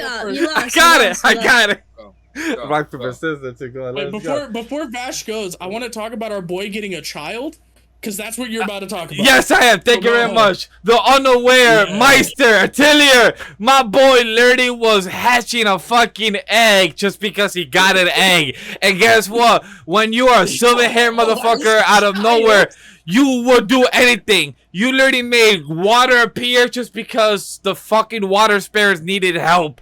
And then you just hatch a fucking child, and then you saw two chicks and said mama one, mama two, and then you said we are a happy family in a poly relationship. I have one dad and two moms. That's all. One dad, two moms, and a little sister. It's Yes, and little sister. What the fuck is going on in this show? The other people did not get called auntie, uncles, the other nothing. They just said we only need two moms, a sister, and a dad. And by the end of the episode, I love how the older guy said, "Yo, y'all came back. You guys gonna fight the Demon King." And the youngest daughter said, "Word, I will join my dad. I got him. I'll join him." Oh, bro. I love it. It's wholesome. Wholesome as fucking Got a hell. baby out of nowhere. It's so funny. The other one I was gonna quickly. I thought you meant like a legitimate, like he got one of the girls pregnant or something. Oh no. Bro, honestly, probably shit. I don't know, Kurt. Well, Kurt technically, might have, well, like, technically, I was about to say, I don't think Kurt got drugs. that. I was like, I don't think Kurt got that in him. At least from what I had seen. well, technically, Alice was ready. In him. Alice was ready to, because she said, "Hey, I am willing to pop one for her, Kurt." She was ready. The third princess said, "Yo, if Kurt wants a child, I'll give him a child." She's ready for that. But hey, the other anime I was gonna quickly shout out to is the Brilliant Healer, the New Life in the Shadow, episode 6. If anybody watched the previous anime that we also talked about months ago, and also during the winter season, called I Left My A-Rank Party, where our boy Yuki kind of murdered his best friend because his best friend wanted to be a stupid dumb fuck and get revenge. Guess what? We have another revenge story just like that. In this one, his best friend tried to, well, not his best friend, his party member, the leader, felt very jealous that he's actually having the girls run him and other people actually, you know, follow him as a leader, Abuzino, and he took like a demon heart and shit combined. We have like a mysterious bad guy watching from afar with a telescope and say, yes, my minion, work for me, bitch. Work for me. Yes, I want to see what you do. And then after the end, he's like, I see. You're OP. I'll come back later. I'm going to hiding. I'll see you later. Come back. He said, "No, I'm out." Exactly. He literally said, I should go into hiding. He's like, I am afraid of that dude. I am out. He literally said it like, you defeated my golem more faster than expected. I'm going to go hide. I'll be back. I'm like, okay. It seems like you might be a bad guy. Because in the opening, the same guy that's a bad guy, he looks like there's a demon inside him, or he's actually not a human, but he's actually a demon, but it's being portrayed like a human. I don't know. The opening, that's what it shows. By the way, I don't know if I'm the only one here, but fuck up the opening. The opening really hypes me up. I don't know if Nate, you're like this. I don't know if you paid for the paid attention to the opening or you have skipped it. But I think I've been skipping it, honestly. But the opening, after the first or second time, I think I've been. I don't know why, but something about it just hypes me up. It's just the artist is literally just singing like but like in a hype way, and the chorus and the beat just it does a nice backup to it. I don't know. I'm a simple man. I don't ask for much, so the hype just keeps me up. Your honor. I listen to EDM music. It just works for me. Those were my two hype shows I want to give my honorable mention for Isekai's Fantasy. Crash, I see that you have two others there. Go with your Last Crusader of Titties. I have one, I believe. I'll double check. Yeah. So, boys. I completely forgot, and I'm glad the internet blessed me with its presence to remind me that the goated anime that I've been waiting almost a year for has come back around. Yes, I'm talking about Arise. I'm sorry, our The Last Crusade, Arise of a New World. It's fucking back. It had a season 2 come out last summer of last year. But the production been delayed team, so much, bro. Yeah, no, it took a different hiatus because the production team said that the animation that they put out thought it was straight ass, and they're like, we're gonna come back with some heat. And they should have done that for T-Bat. Honestly, at first I was like very upset about that because I was looking forward to watching season 2. I was like, I love season 1 personally, and waiting all that time, I was kind of like, at this point, it's kind of like if it's ass, it's whatever. I'm just gonna watch it to watch it. And then, it came out, people were talking like the animation's changed, it's great, whatever. I watched back episode 4 before watching episode 4. I just got a recap. I'm glad I did that because I'm like, to me personally, I didn't really see a big difference with the animation overall. But you get into episode 5, and the only two big takeaways from that is the 3 sisters. We got Alice, we got Sisbel, and we got now Iltir. They're trying to fight for my boy Isaka. They're like, oh, I like him and I want him, but only one of them can have him. So the 3 of them are drawing straws, like, who's gonna sleep next to him in bed, and Iltir being very antagonist, but maybe not antagonist. Wink, wink. She acting like the bad guy. Taking Sisbel and Iska and his crew to the vacation house, whatever. And to hide him away, whatever. I think she's doing that intentionally to make sure that Sisbel's not there from when the Saint Disciples attack the house, whatever. But the main takeaway from that was that Alice had this dream last episode that Iska is gonna find her panties, and then it turns out in episode 5 he does find the fucking panties, and the exact same panties that was in her dream that was the actual panties that he actually finds. Blame the sister. Funny. Blames his sister, whatever. That was fucking hilarious. The 3 sisters are fighting each other to try to get him. L tier was being etchy as fuck, showing some skin there, some fan service for us boys. We appreciate it, mommy. Thank you. Of course, the three sisters are fighting each other. Alice won that fight, and let me tell you, boys, the animation on Alice did not have to go so goddamn hard. When I tell you get some fucking nice shots of lingerie, you get some nice shots of tetas, you get even a crotch shot of her trying to go in for the hand job. Bro. Yeah, that was crazy. Big, bro. That was hype as fuck. That was crazy. And then it ends it with just like they're about to leave now, and now the Saint Disciples are in. They're about to attack the palace. So let's see what happens next episode. I don't think by any means L tier is she's playing both sides of the same team, I guess, but I don't know what her true intentions are. If she's really trying to take over or demolish it, I don't know. But I wouldn't be surprised if she's doing do both.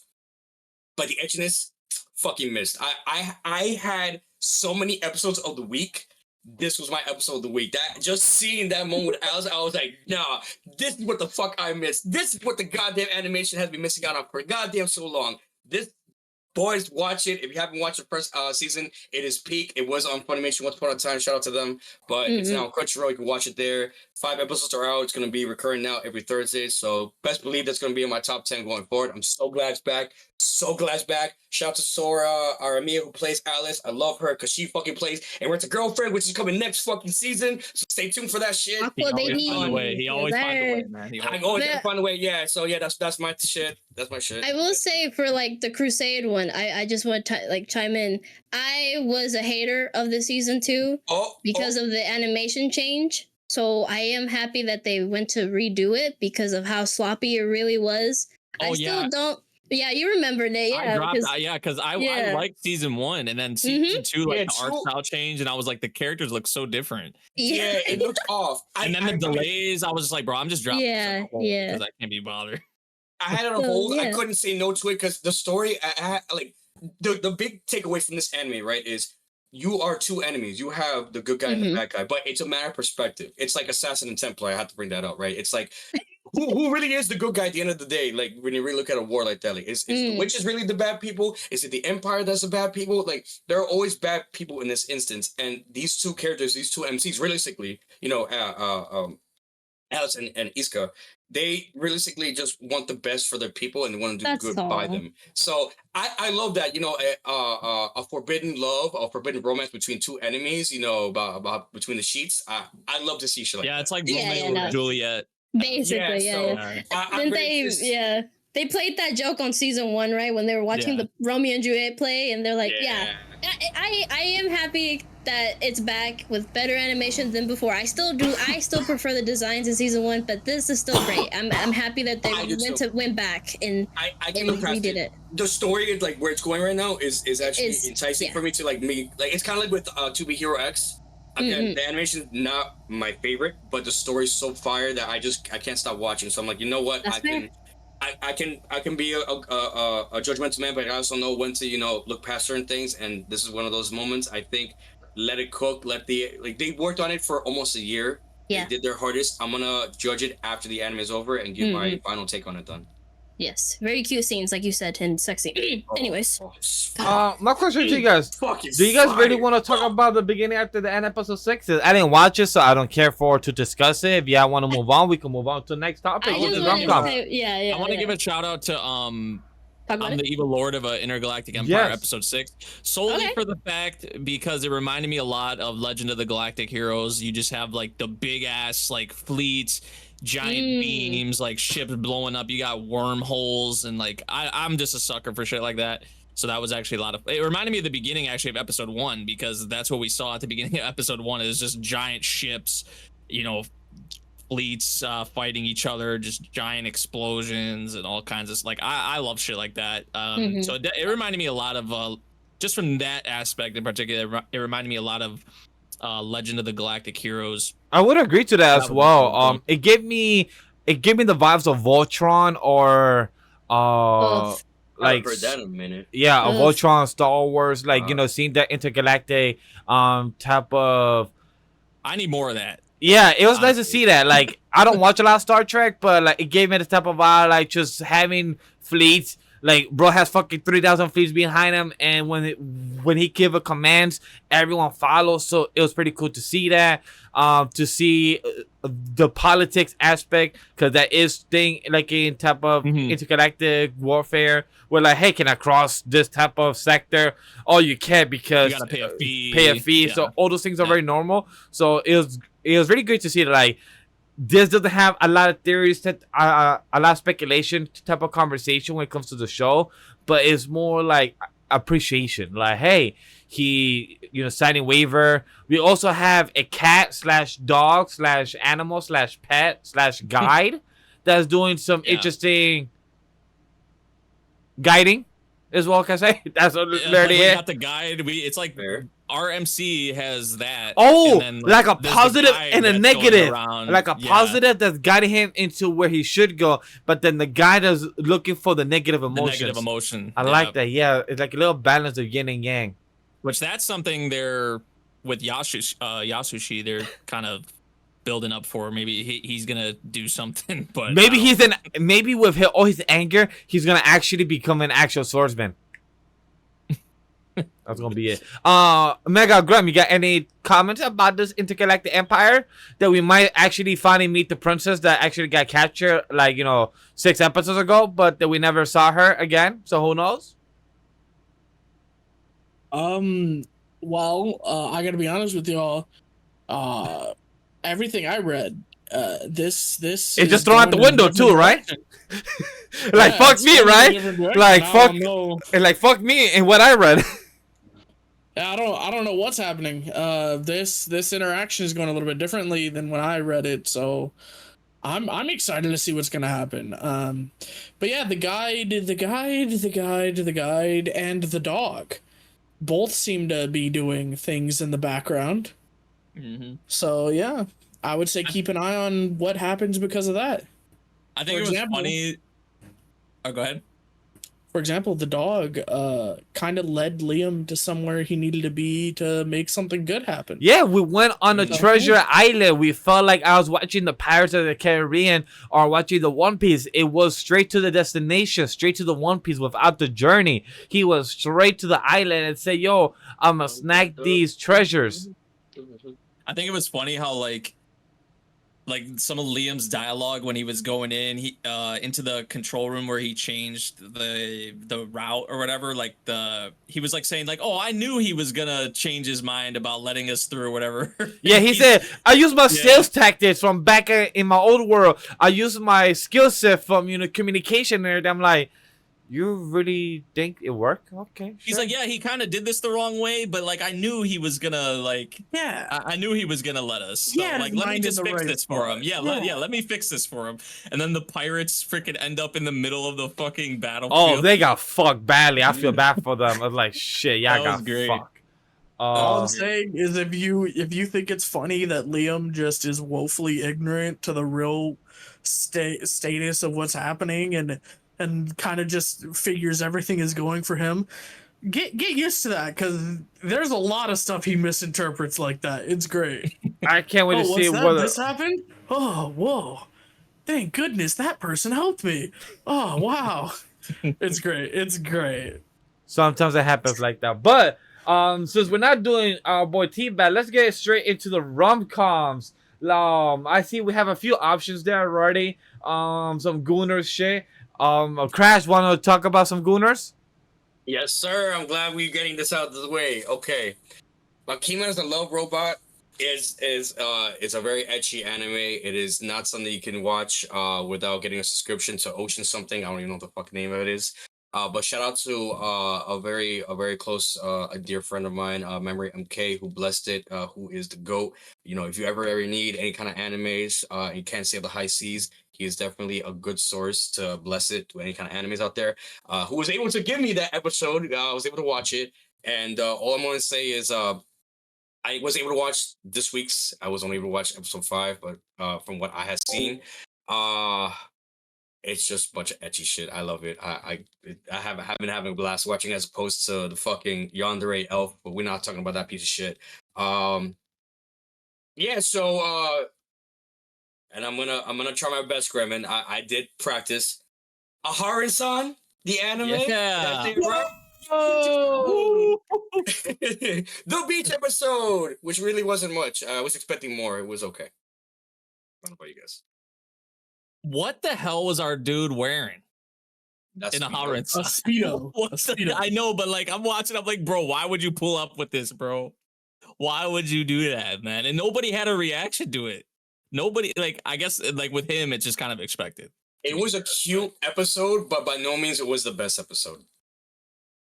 Yeah, I mean, for Aharen-san's, like, I don't know, like, I know Crash is maybe expecting a little more spiciness, maybe, but like, I for was Aharen, expecting like, something- come on, yeah, they for were gonna each keep episode, I it- was expecting some heat. they were gonna keep it a little more wholesome, you know. I feel like everybody was looking cute, was looking good. Like Aharen was. I didn't see was the really- episode, or I didn't. I think I saw it.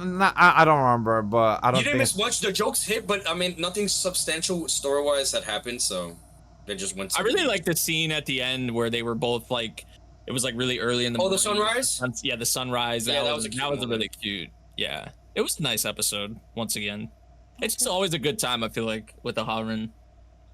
How was this week episode of the Chunjin family? I saw a comment. Oh, The one clip, I believe I saw a clip or a The screenshot. Twister. By the way, a big shout out to my friends over at Magic Waifu Waifu, because I'm also on the Discord server, and I saw a picture of the Shunjin family where I think the youngest daughter told the other sisters that she likes Arata. Yep. Sir, we got a confession finally. Our old girl's like, Yep. oh, what? I don't see Yo, girls as- that- I see you as my rivals. Oh, she was like, she's throwing the hands. She's like, he's mine. I want to take it. Since we're not blood related, motherfuckers, I want him all to myself. You bitches can't touch him. And I'm like, oh, the young one's trying to go for it first. I respect that, mommy. I respect that on God. But it's a damn shame. It's a damn shame because we know who's gonna get him. It's always like OG, the older ones, the mommy milkers, the college girls, Bonry. So it's gonna be Bonry. I don't know, man. The girl we thought like, or the girl that I feel like nobody thought would win in QQ was the one that won. So That is true. You know what? You know what? You know what? I That was is true. so, don't even start with that. I was so upset. which figure, which is funny. I mentioned QQ because they kind of pulled a QQ with this episode, with like whiting all their hair out and all that shit. Oh Yeah. So I kind of didn't like that. I was now that you bring that Wait, up. you did can they, tell the wait a one. minute. Did they show a fast forward of who he's with? Yeah. But instead of showing the You hair see color- it's somebody older, but you don't know who it is. Yeah, they white out their hair so you can't tell. Like, And who it is, is he older as well? So like this is like in the future? Yeah, Okay. he's older with a kid. Yeah. Oh, he's older than the kid, so he already has a You kid. see the kid too and everything. Yeah. But the kid don't got hair yet? No, she's like a kid. Everybody's like, hair was whited out. Oh, everyone's hair is white, so we don't know who it was. Okay. We don't know. Yeah. Damn. It was like, interesting. Like, if a you saw mother the to, kids' like, a hair, mom. if you saw the kids' hair, you'd probably be able to tell, like, or get an idea of who's. Yeah, kid exactly. it You know which hair color or is. the features. Yeah, because with Quintessential Quintuplets, I remember when they in the ending, they had all pink hair to kind of lie or trick and say which one is your wife. So it's kind of the same thing where they could do that one day, like all dye their hair the same color, but instead of whitening it out, makes sense because right now they don't really like a smart decision. Like it kind of sucks ass, but it's a smart decision of how to keep the viewers entitled. Like, oh shit, he actually chooses one, but which one? So now the viewers, aka a few of us, cause we know Crash will be there. He's like, yo, I love this author. He's the GO. He's the Oda. He's He the is the GOAT. Goda. What you talking about? Bro. You see. Cooking up a goddamn gourmet meal because we all watching it right now, right? We're trying to figure out who the fuck he ends Bro, up when being that- with, right? So then, therefore, if you're Now it's funny, like when that scene came up when they showed like the future, I instantly was like, I think I was watching it with Grem. I was like, Bonry, that's Bonry, and I was like, and then Grem was like, no, I don't think that's her, bro. I was like, I don't even care. That's just who I want him to be with, so I'm saying it's I Bonry. want Bonry, but I have a feeling it might be Oka too. Bonry is which one? The oldest one? No. Yeah, So Bonry's the oldest one, the orange hair. girl. Yeah, the orange Oka hair. is the middle girl, the girl with pink hair. My thing that's throwing me off is Seiya, the blue hair girl, because she actually might have feelings for this kid. Yo, that Twister And- though. Yeah, That Twister was a little crazy. fun. Yeah, that bro, Twister. that was wild. Yeah, they were playing Twister. Oh, It was getting a little. And people were getting sweaty. Oh, getting zesty. Yeah, they were getting touched. zesty. Yeah. Oh no, we're gonna get to zesty with fucking KOWLOON. Don't even talk to me. Oh, I can't wait for KOWLOON. Before I'm we back know- for KOWLOON. I'm waiting. I want to get to KOWLOON just to jump into that. I'm ready. Let's go. I don't think Mimami is gonna win by any means, but when you said QQ, and I'm so tired of saying that, it might end up fucking being her. Because I don't like the only thing about everybody minus her is giving some kind of vibe that they like him. And I'm scared, kind of like, okay, I love these four. I don't see her by any means, but then fucking Memory has a great point that he might pull a QQ. War has been declared. Yeah. Um, And this family's breaking more apart. Question. Is there going to be an actual segment for Witch Watch, or want to also mention an honorable mention real quick? Because I don't know if there's an actual a lot of type of discussion for Witch Watch. I can talk about it. I think it could be. I can make it an honorable mention if no one's going to dive into it. Okay, go 'Cause ahead. I guess real quick, not a lot of you have seen it. Yeah, this episode was really interesting because of first just the animation change. It was like by one animator. As we'll see, another episode later was just by one animator, which is incredible. It was different style. I kind of had to get used to it at first. I was like, okay, we get a little different over here. I'm seeing they're not looking the same as we usually are. But no, this episode was really great. Kanchan is the best wingman, and it's crazy because he's a Tingo. He's a Tengu, so it's kind of funny. But yeah, he's great. You know, Nico is just trying to get Moi-chan to see her in more of as a woman and you know, get herself more out there, you know, which was cute. You know, getting that the wind in the hair, and it just led to more gags. It was just so cute. And then later with the lovers tree, with if you confess or eat lunch under this tree, you can you know, your love will come true, basically. And it was cute. You know, we're seeing a little bit of their progression. You know, we're seeing like, oh, Moi-chan is too strong-willed to even do anything because he wants to be your familiar and he just wants to protect you, and of course he has his duties, but he definitely does see you as someone special, and it was cute. You know, we see more of their backstory, which is like a little piece of the puzzle of like why they're so like their bond, basically. They both were there for each other on their darkest times, and it was cute. It was a good time. The way everyone was like using her to amp up their like love with the love charm was so funny. Like the way they were explaining it, like how everyone was just by the tree, like in an airport with their names. They're like, hey. They were holding like the names of their other person that they wanted to confess to. It was just funny. For me, it was just a really funny episode with also a little heartwarming with Nico and Moi-chan, it was good. I liked it a lot. I think this was like one of my favorite episodes that we've seen, even with the different animation change. It was cute. The catch scene and that whole visually how it looked, you know, under the tree and all that, like that just image was really nice. And that's the actual tree. Yeah, it's not even a big tree like the other one. It's just like I feel like just like a little branch or whatever. It was cute. I kind of went to a rabbit hole.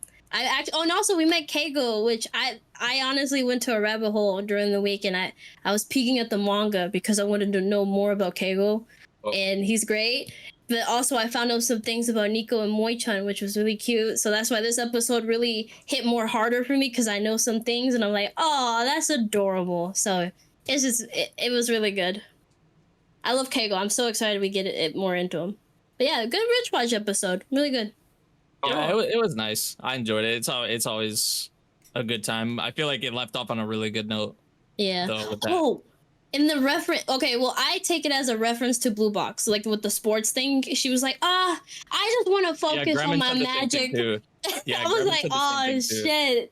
Not the dig at Blue Box. And they had a JoJo reference. They had a JoJo. Yeah, JoJo. Oh, they did too? Nice. And they actually had quintessential tuplets reference too, so that was funny. Like, yeah. Yeah. That's like quintuplets. Yeah, it was great. A good episode. Yeah. I love the gags. I haven't watched it since episode 3, so I need to catch it. That's why I'm behind. I just haven't seen it. Sorry, How Neko. dare you? Apologies. I'm still need to check out, and I'll be making time before Hot and Flop for Vigilantes and for Witch Watch and a few other shows that I'm behind now. So don't worry, I will make time. I got you on the promise of the will of D. Thank you, brother. two quick things real quick. One for Neko, one for Grem before I forget, because thank you for reminding me, Vash. I know I want to get to KOWLOON quick, but just Vigilantes. Neko, you was right. Shit hit. That was, sir, that is Shounen. This is rom-coms. That is Shounen. I'm retarded. I'm sorry. So let me go to Gremlin then. My next one. Sorry. I'm so sorry. I got ahead of the game.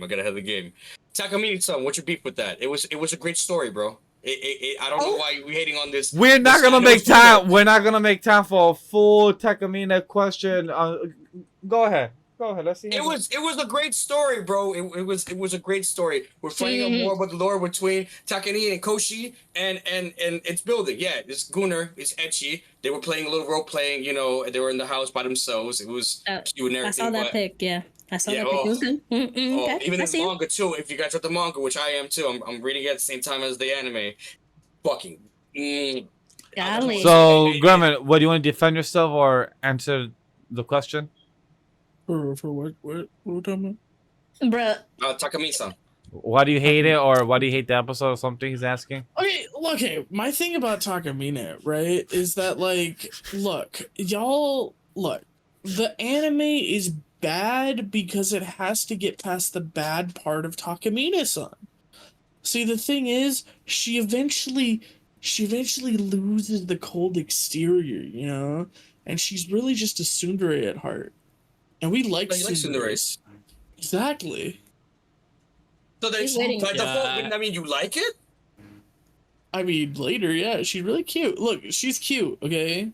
Oh, he's fucking. We saw some of those tendencies coming out. Your Honor. Okay, fine. We've saw some of her like reactions and all that. But the dude, I'm a part of me like understands why the dude is the way he is, but still like she couldn't make it more like I think we talked about this. Like she couldn't make it more obvious. But like the dude also has his guard up because of how she freaking blackmailed him. Yeah, literally. Like, you know, so I mean, it's kind of like a tough spot for him to be in, I guess.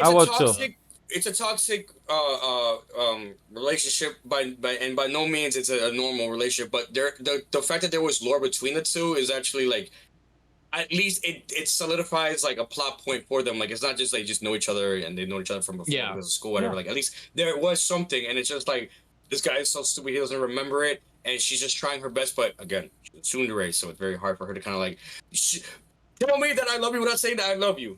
That's the front of the point of the anime. Yeah, it's not for everybody, by no means, and yeah, it's a Gunner anime. But so far, I've been loving it. I can't wait to see more because I know there's more characters. I didn't spoil myself, but like I seen like I guess like the characters in my Annie list that show up. I guess when I was looking at the voice actors and actresses, so I know there's more people coming up in the future. So I'm looking forward to seeing what they bring to the table.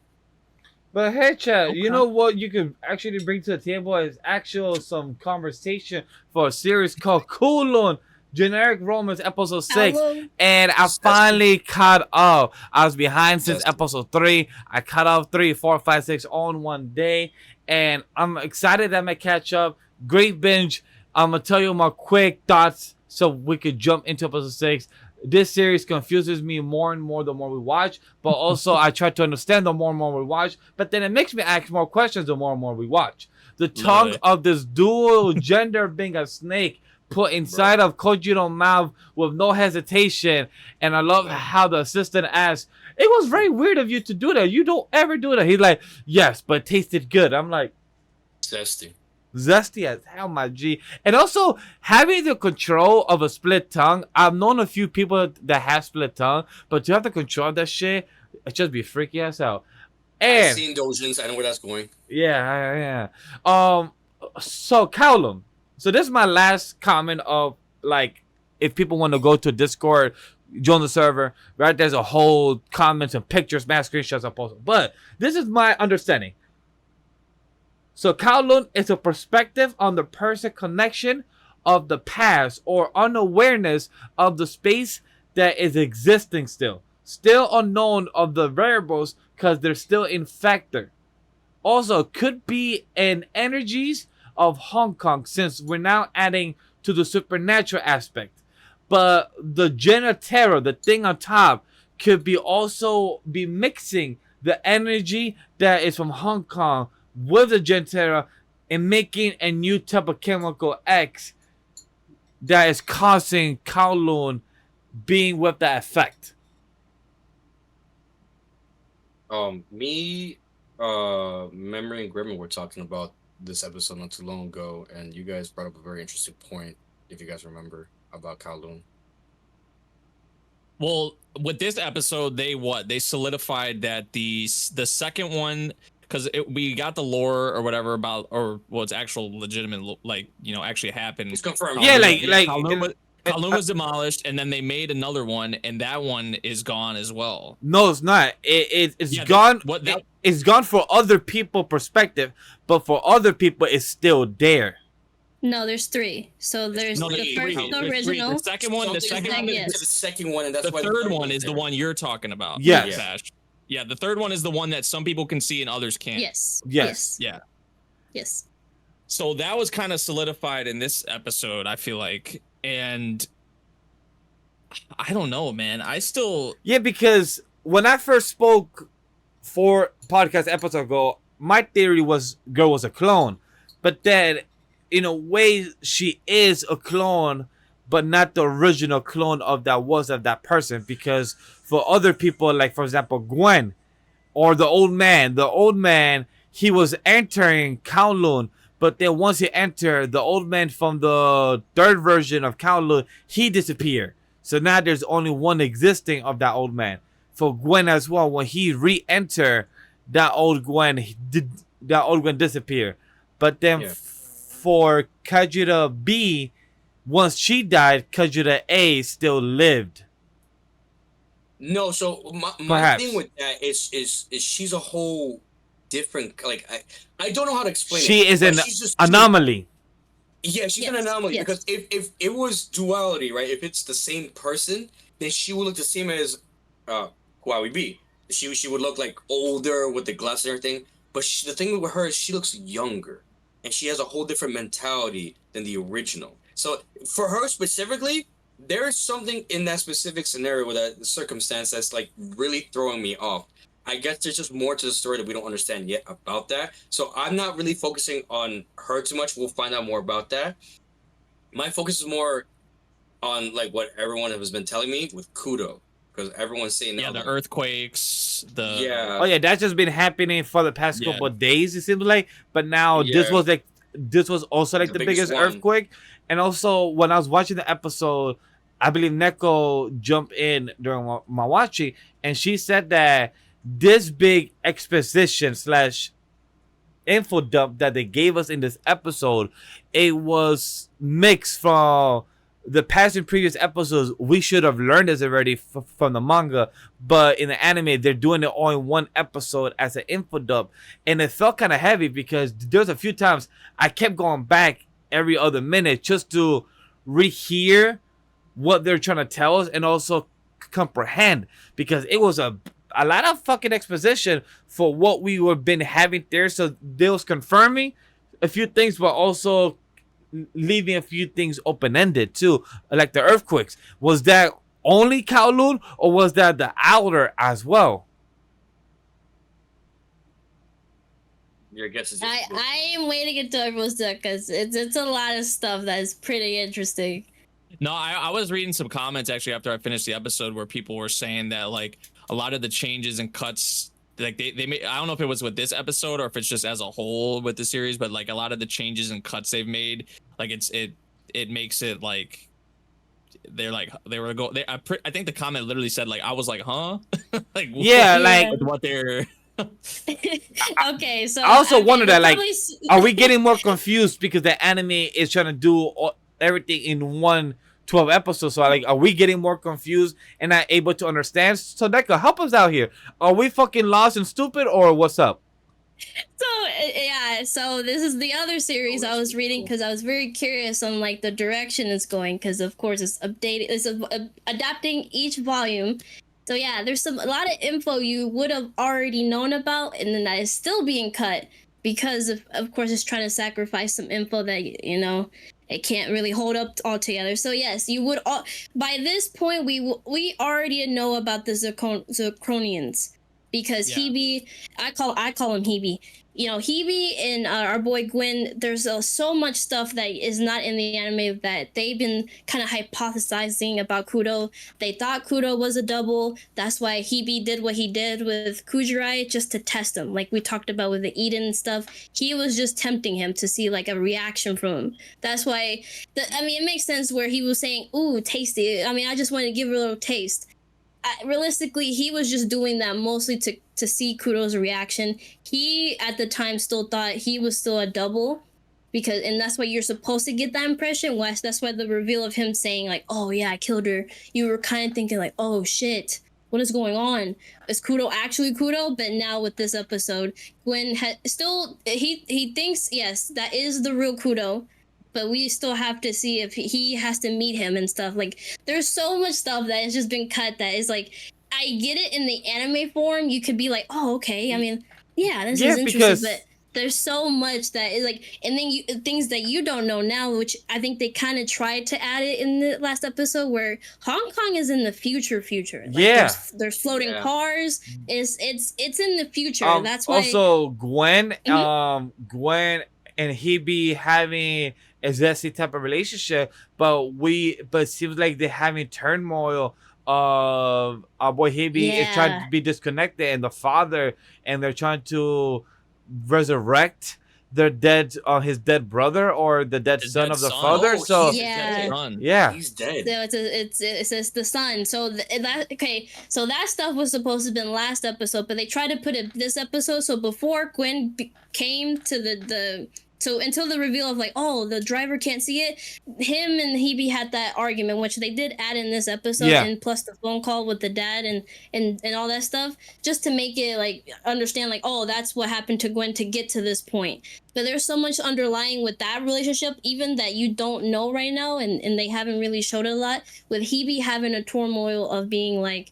oh, I'm trying to get at this man because of something that he's done. He's trying to use him for something, and then we learn this episode he has, he's a futa basically. He has both features, so both things. It threw me off. It threw me off. When he said both features. When he came to the doctor's office, like, yo, doc, may I get pregnant? Yeah. And I'm like, bitch. So you a receiver, not a giver. That's wild, my boy. Hey, are you a Cosmo? Are you a Cosmo? Are you about to give birth of Poof? Wild to me.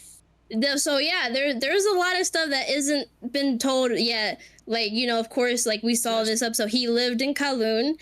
He grew up on there, and also they didn't add it either. The doctor that we met actually was like his father figure before the main CEO. So there's a lot of stuff in combos that didn't get added here. That's why I'm like, I would recommend reading while the anime is going, because even stuff with like Kujirai that isn't added, like, and that's what it's making me even more curious with Kudo, because Kujirai told him that I don't want a goldfish. If you ever give me a goldfish, I don't like goldfish because it makes me feel like I can't go anywhere. And it makes me stuck in one place. And then, we can see like little hints of here, like she doesn't like reading the book because she likes like the place she already stayed at and stuff like that. So him doing these things of like also trying to keep the Kujirai that we know now, like trying to relive moments and like copy stuff, but also making her own person is pretty interesting to me. So I'm like, so like you do want her to be the same old Kujirai that you love, but you also do let her be her own person. But then you don't either. So I don't know. It's really interesting what Kudo's doing here. Like, but then he gets like upset when yes. And then the facial expression. Yeah, like, and then some shit that's probably like when shit like the earthquakes be happening. I mean, even in the most recent episode, it wasn't that long after that had happened where there was a freaking earthquake. He's the type of person that would be like, bitch, I don't even like you, and then 5 hours later, literally, hey, wanna get some lunch? And you'll be like, Yeah, it's pretty. That- like- Your he- toxic, when I tell you What? you're toxic. He has some, because yeah, like there's other stuff like where he's like they went to a karaoke with the mahjong guys and he sings her a song like "Stay by my side, I don't want you to ever change," and the stuff like that. So it's like I'm like, bro, are you good? Are you bipolar? Do you want her to be herself or be the old Kujirai? What is going on? Pick sir? one or the other. And yeah. Bro, the moment he kissed her in episode 1, and then it's like, oh, sorry, Ooh. wrong bitch. That I just knew the moment he was one of the coldest anime guys. No, God. yo, Dastardly, my boy. How you you're take at work. those lips like that? And it's like, oh, whoops, my fault, wrong shorty, and just walk away like that. That's Alright, so yeah. Crash. cold. I have one better. He was at work laying down, and he didn't even say it to her face. He said, "I don't even like you." He literally That's said, "I don't even like it," and he didn't even take fine, care of the flower. He let the flower die on purpose. He said, "I'm gonna let her die, like I'm gonna let the bitch flower die here." What? Yeah, And it also, isn't- none of us brought it up. We have an actual human being that never knew Yes, about Yame. KOWLOON, that it was Yeah. a singer, but then Yame. once she's here, she has a different color dye hair. She has a different body and look and everything. And Well, she was talking about plastic surgery. So. Yeah, I thought she had Yeah, done she the did. surgery. she did do Yeah. a surgery. Yeah, But- she, But what- she was feeling pressured about her family and like her mom, so she did all the plastic surgery. So Yeah. it's not like being in Kowloon is changing her. but it Well, seems Well, like it did change her. It did change her But because it she seemed did like go more- back to her old self. Exactly. And that actually happened. She didn't. It wasn't metaphorically. No, she changed. She went back. it was to like herself. an imagery, like that Yeah, but imagery we saw, like, of the her old mirror, self. she Yeah. went back, yeah. And like So- girl had the same dress, same black hair, but once she came out, once Argo Kujira said, "Be your true self, be the Yes. highest hierarchy of self, absolute person," and she came out with the same dress, but back to blonde hair color. That did happen, and it's just, I think in the manga it like Hebe and Gwen Hebe tells Gwen all the time, don't eat the food in there, and we know Yaume be eating the food like crazy. So it Yeah. be changing you, bro. It be Oh. changing you. Don't be Oh, eating the that Kowloon food now. Oh, the Oh, food is maybe. the source. Yes, the food is it's the source. something. It's something. There's a lot of elements that the manga goes hints at it, Hold and on. it's just it doesn't really show in the Oh, anime. that's and, like, why. That's like- Gremlin right all along, and we haven't been fucking looking at the answers that's right in front of us? That's why Kudo. That's why Kudo kept only eating a certain food, and now the others because he probably knew or He something. would like dodge going to the new to certain Yeah, places. he doesn't right? try the would- new he would- spots, he always goes to the OG spots. he- Yeah. Yeah, There's a he lot knew of the this. spots I to go think- to. I don't know. I think a lot of what is going on. Well, I think it would make sense, right, to say Kudo, like he's a big factor in it, but also I think the Yes. dad, He he has Um, intentions right or now. his with, what is it? His stepdad? Gentera. Yeah, like no, I think okay. I think Okay. I think revolving around him. I think there's gonna be. I don't know. I feel like there's something bigger going on, especially when he talks about trying to bring back his dead son, because I feel like trying to do something like that could fuck with Yes. whatever Right. is going on right now, right? I Like, assume that's what is it a Kuro's doing simulation? Is it a with Reiko right now. simulation? Is it like, what the fuck is going on, right? I feel like trying Yeah. to do something like that with Jin Terra and what's going on and all that. Like, if you're trying to bring back Oh. your dead son, I mean, like, and that's not going well. Like, certainly that would cause like some kind of an Yeah, issue. Like, but yeah. I don't know. In this episode, it should have been mentioned that the sun is there because they mentioned that the sun, like, there's dead people there, so the sun's Yeah, there. there is. So Hebe was telling the white hair guy, that's what I'm saying. They had to sacrifice some info to add the info that was supposed to be in earlier Talking about episodes. you long. Yes, Yulong. So that's what I'm saying. I don't know how they're gonna do this, where they have to sacrifice information to put the information that was supposed to been there already in these coming episodes. If they're already squeezing enough, like so much info in just one. So yeah, there's so much information with Hebe that he's such a good character for me right now. Like with this episode, you should have like understood, like he's trying to be his absolute self. That's what he was asking about his pregnancy. He was like, I never knew who I really am, both with gender, with where I belong. And he tells Yulong like all this stuff while they were talking about the genitera. And it goes into so much more. The people are very sentient in this world too. They know when they disappear. So they like a lot of people that's been disappearing. They're like, oh, that's normal. When Kudo asked about Gwen like disappearing, they're like, oh, Gwen's a good guy, but we don't really ask when people disappear. So it's so many elements of this mystery that the anime is giving such a different vibe than when it is in the manga. Like I do like the anime still.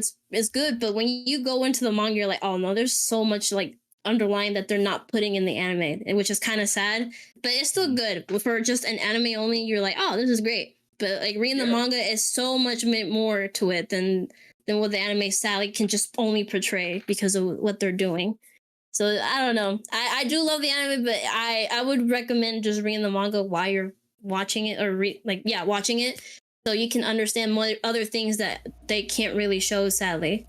And or just be like Kujo B and just be like, no. That is true. Yeah, anime, be like Kujo B. That is true. That's it. That's all I need. I don't need nothing more. That is true. Man. I do hope they can translate the more mystery of it, because it is fun, right? In the anime, you're very more confused. But in the manga, at least you're confused but answering things, but more confused but answering things while along. But so hopefully you can translate well. Like Neko just said, hopefully you guys could continue answering the questions, because hopefully you guys enjoyed this 18-minute review of KOWLOON, because now we got another one that, let's see if we can make it shorter. Can a boy-girl friendship survive episode 6? I'm going to go first with my thoughts. I'm going to go quick. Look, I got here my notes. Great way to show the texting of the character besides the text bubbles of the animation. I want to give a shout out. I really like how they did the art style of like the characters, and then the side of the screen they kept showing the animation bubbles of the text between all three of them. So that was pretty cool. The fourth wall breaking was pretty funny. Natsu, you must be the star of a rom-com. That was laughing out loud for me. That was funny. You got caught in AK. And the YAIBA expression on our girl was an interesting art choice that I really loved. The nice touch. And you also confessing 4 times to the MC. You really do like him. That's props to you. You keep shooting your shot 4 times throughout the girl and the MC having their own type of issues for the best friend. 4 times you knew when to you knew when to shoot your shot, and also taking notes. But like, oh, this is what I should do next time. My 5th time is to go. Girl was prepping and ready from the notes. Girl wrote a mental note. When exactly is it harassment? What do you mean? What do you mean? Continually pestering him about going out with him when he's already said no. Like, Again, exactly does that turn into harassment? Because again, what do you mean? No, I know what he's saying, but where are you going with this now? No, I'm just asking. When are we gonna start calling? No, exactly. No, same. Like, I'm just saying, if it was a dude, it was already harassment. Is all I'm saying. Well, she needs to check herself before she. Didn't he say Didn't he say she just tells him that she likes her? Isn't that what? Yeah, he just said, I like you and I want you. He's like, no, and she's like, yeah. Okay. But then, like, for example, like, it took me a good 6 months on and off to have my girl go out with me, so I wasn't really harassing, but we were at work. But it just depends on perspective, and you know, each on the scenario. Oh, look, my thing with Gremlin, right, is just like, I want Rion to really win, because she was a childhood friend realistically, like first. I'm just confused though, because by the end of the episode, what I wrote here. So did 3 of them join a union of a partnership in business or friends? I'm confused here because Ren literally said, I'm gonna be your number 1 and your number 1. And they were like, are you sure? They said, yes, if I'm your number 1, I'm your number 1. We're gonna be a team together. And I'm like, that almost sounds like a poly relationship. Like, yeah, just sharing each other. No. So she went. You go, Gremlin. You explain it more better, honestly. No. Go ahead, brother. Yeah, Crash. I'm really curious. Yeah, talk to me. Talk to us. My perspective was more in a friendship aspect, because Rion, realistically, we all know that she is in love. I'm gonna use the word like and love really, really carefully. Of course, Grass stated 4 times. Yeah. We as viewers understand that. the thing with Hamari right now, which was explained, and again, I gotta give a shout out to the brother because that the brother. he is the literal fucking Yo, guys, that's reason all props to why him. I'm That's still all fucking props. watching the Oh, anime. guys. Yeah. He's the literal reason why I'm still watching the anime. If it was not for him, I Same. would have dropped the shit a long time ago. He's the He is MVP. spitting fucking facts. Like, this man cannot be reading my mind any more better than when he talks. Like, Hamari is the problem, and she will always be the problem in this anime, and that's why I kind of stopped going with like Ramen or whatever. Like you know, fucking Hamari doesn't understand what love is because she keeps lying to herself because she keeps being toxic. Fine, whatever. That's her personality. That's her character. Fine. The thing that she needs to change, what the brother says, and that has to happen, is she needs to stop lying to herself. She needs to confess her feelings to you, and she needs to change her ways and be humble.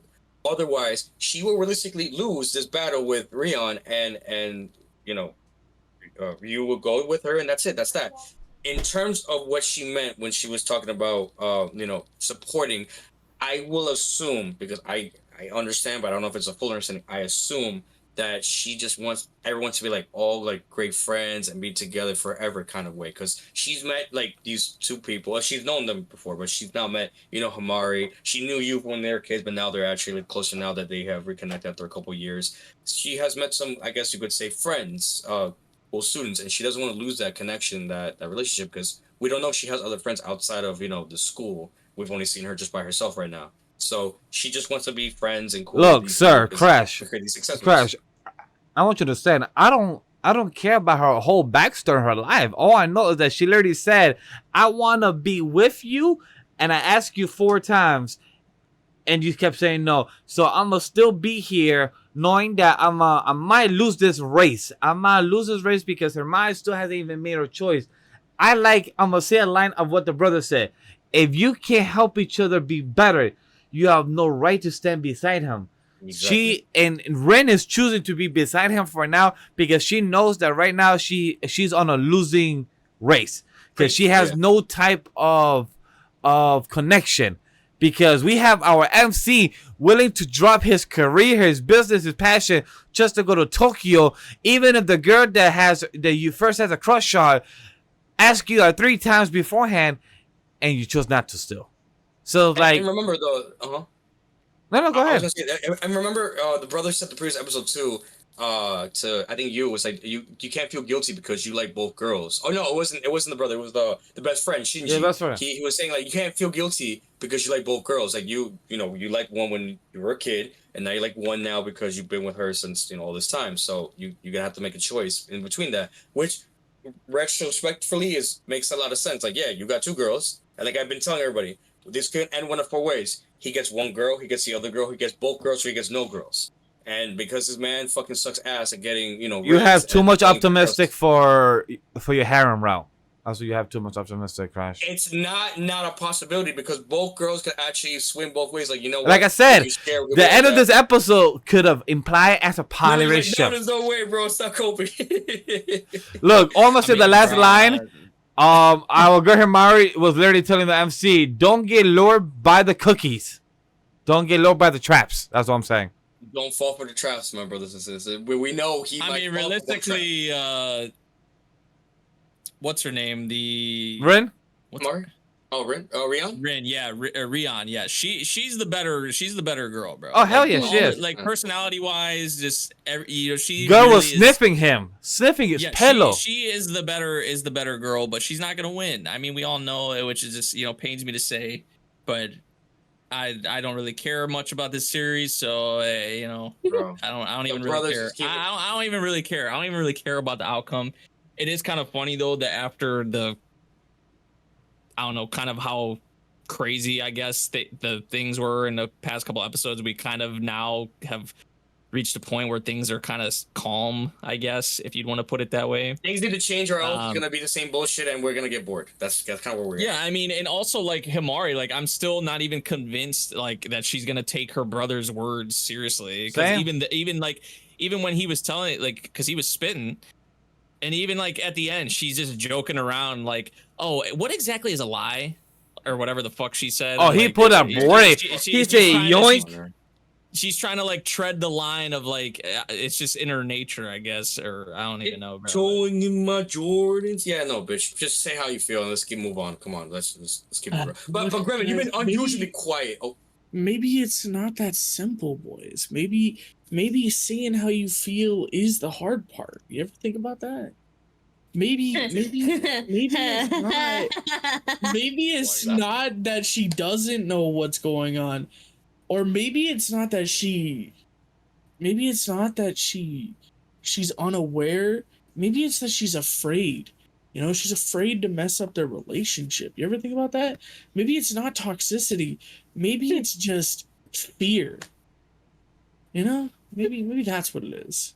No, I'm not. You're 100% right. I mean, after how long, bro?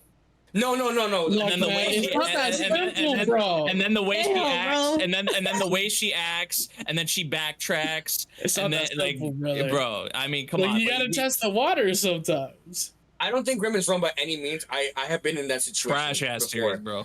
But Trash ass. I'm not gonna say either. I would have dropped this that's where to without the go by brother or rom-com. the friend. Without the brother or the friend, I would have dropped it for all the dumb Same. actors in this Yeah, series. no. Same, I would've real dropped talk, it. I'm sorry. Like All the I'm freaking trying bricks. so hard. But hey, I'm trying so hard. it seems like we're done with this conversation. Let's get into our last get it thing. out of here. The Get it the Shonen fuck out. don't know, action man. series. Let's keep it short and simple. I'm gonna include Fire Force in this conversation because I know with the conversation for to be here will be a lot more. So Yes, with Fire yes. Force, great episode. I finally caught up with my boy Watkins. We put a reaction out on the VOD channel, so go check that out. We did a reaction from episode 3, 4, 5, 6. It was great. We saw the reveal of the fifth pillar. We saw the action between Captain Burns versus the feet guy. Our boy Shinra was going hand to feet combat. We had a guy that was going over explosion on his flame power, aka Captain Burns, with Shinra passing his limits. So that was hot fire. Pun intended. It was really cool. Anybody want to add any thoughts towards Fire Force? Anybody? Iris is fucking Yep. cooking up something low key, I and I to- can't wait to I see love more of it. I love Yeah, it. that was like- Iris is a fifth pillar. She Three knows what you're saying. seasons. It was Fucking 3 seasons. the split second right there. Yeah, that was Oh, that was sick. Yeah, been waiting girl. 3 seasons for that shit. But no, the fight was fire. And now we got our boy Benny Maru coming in. You know that's about to be hype. Wait, no, they're not Benimaru. Who you talking about? Oh, it's Moonlight Mask. Yeah, my I bad. said Moonlight, man. Moonlight Come Mask. on. Yeah, my bad. It's Moonlight, man. That's not Benny Benimaru. Maru. Who's that? That guy. That's that He guy, should that's join the Benny Maru. Fire Force. Yeah, Yeah. he can't join. He's just watching from the sideline. We were talking about Masked Man. Yeah, that. Yeah, he that should join the man. Fire Force. Honestly, he's pretty strong. Yeah, should join number 8. Yeah. He's pretty cool. Anybody got thoughts for YAIBA or Vigilantes or Mobusu Gundam? Man, Yes. Vigilantes didn't Go ahead. I'll say real quick. Vigilantes, Neko. I heard what you said last week, and you was right. I was so that was was cute, episode of the week at one point, and then it went down. Dang. So I would just say I'm just happy to see the origins of how they actually low key met, and now she's a tsundere low key crushing for him now. I was expecting Gremlin to like it too, but I don't think you like My Hero Academia. It is tied. So talking about my top 10, number 1, 2, and 3 have the same rating for me, and one of those is Vigilantes. So Is that? it's up there, bro. okay. So we're in the same boat. So what do you think, Yeah. Michael? Was it as appealing as you thought or not? Yeah, I just know about that scene with her jumping and just thinking about like how much of a hero he was to her, and that was really cute. I was like, oh, okay. I like how the anime try to make it seem like, oh yeah, the pink-haired guy on the TV, yes, but it was Pop Step, of course. It was cute. I did love the reveal of that.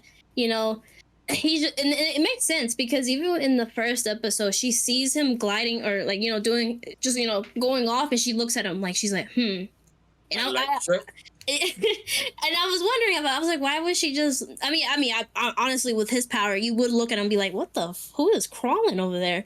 But it makes sense. It gives more context of why she was looking at him like that, and it was cute. Him risking his like exam to save a little kid, a little boy. He thought, but it was actually a little girl. It was cute. I liked it a lot. I'll And catch then, up. of course, later. I'll catch up. Next week. Later in the episode was They finally his crazy. name right. The Crawler. He finally wanted to Yes! The Crawler. I was so happy for him. The villain said his name right. It's so funny. It's That's crazy. cute. The I'm one like, all right. person to get his name right. I'm so happy for him. But that person at the end, I don't know, that person he's like justice, but like kind of like in a dark way. He's like, nah, I'm killing all these civilians because yeah, for justice. Yes. If you get justice, Like, You remember, no. dude? We talked about this before the pod. Yes, we did. But like the way he pulled up reminded me of when we first saw Stain. 100%. It might be. I got straight Stain. You know what? vibe. I think it might be Stain when he was younger. I might be wrong though. It might be like, Dude, if that's before the Stain. case, bro, I actually hope so because I fucking love Stain. Stain is I know. I remember seeing Stain a little. I don't think I finished that season, but yeah, Stain is one of my favorite characters. Oh yeah, Stain is amazing. Sure. Yeah. Like Stain gives you like Punisher vibes for anybody that knows like the Yeah. Marvel comics. It gives me that Punisher vibe.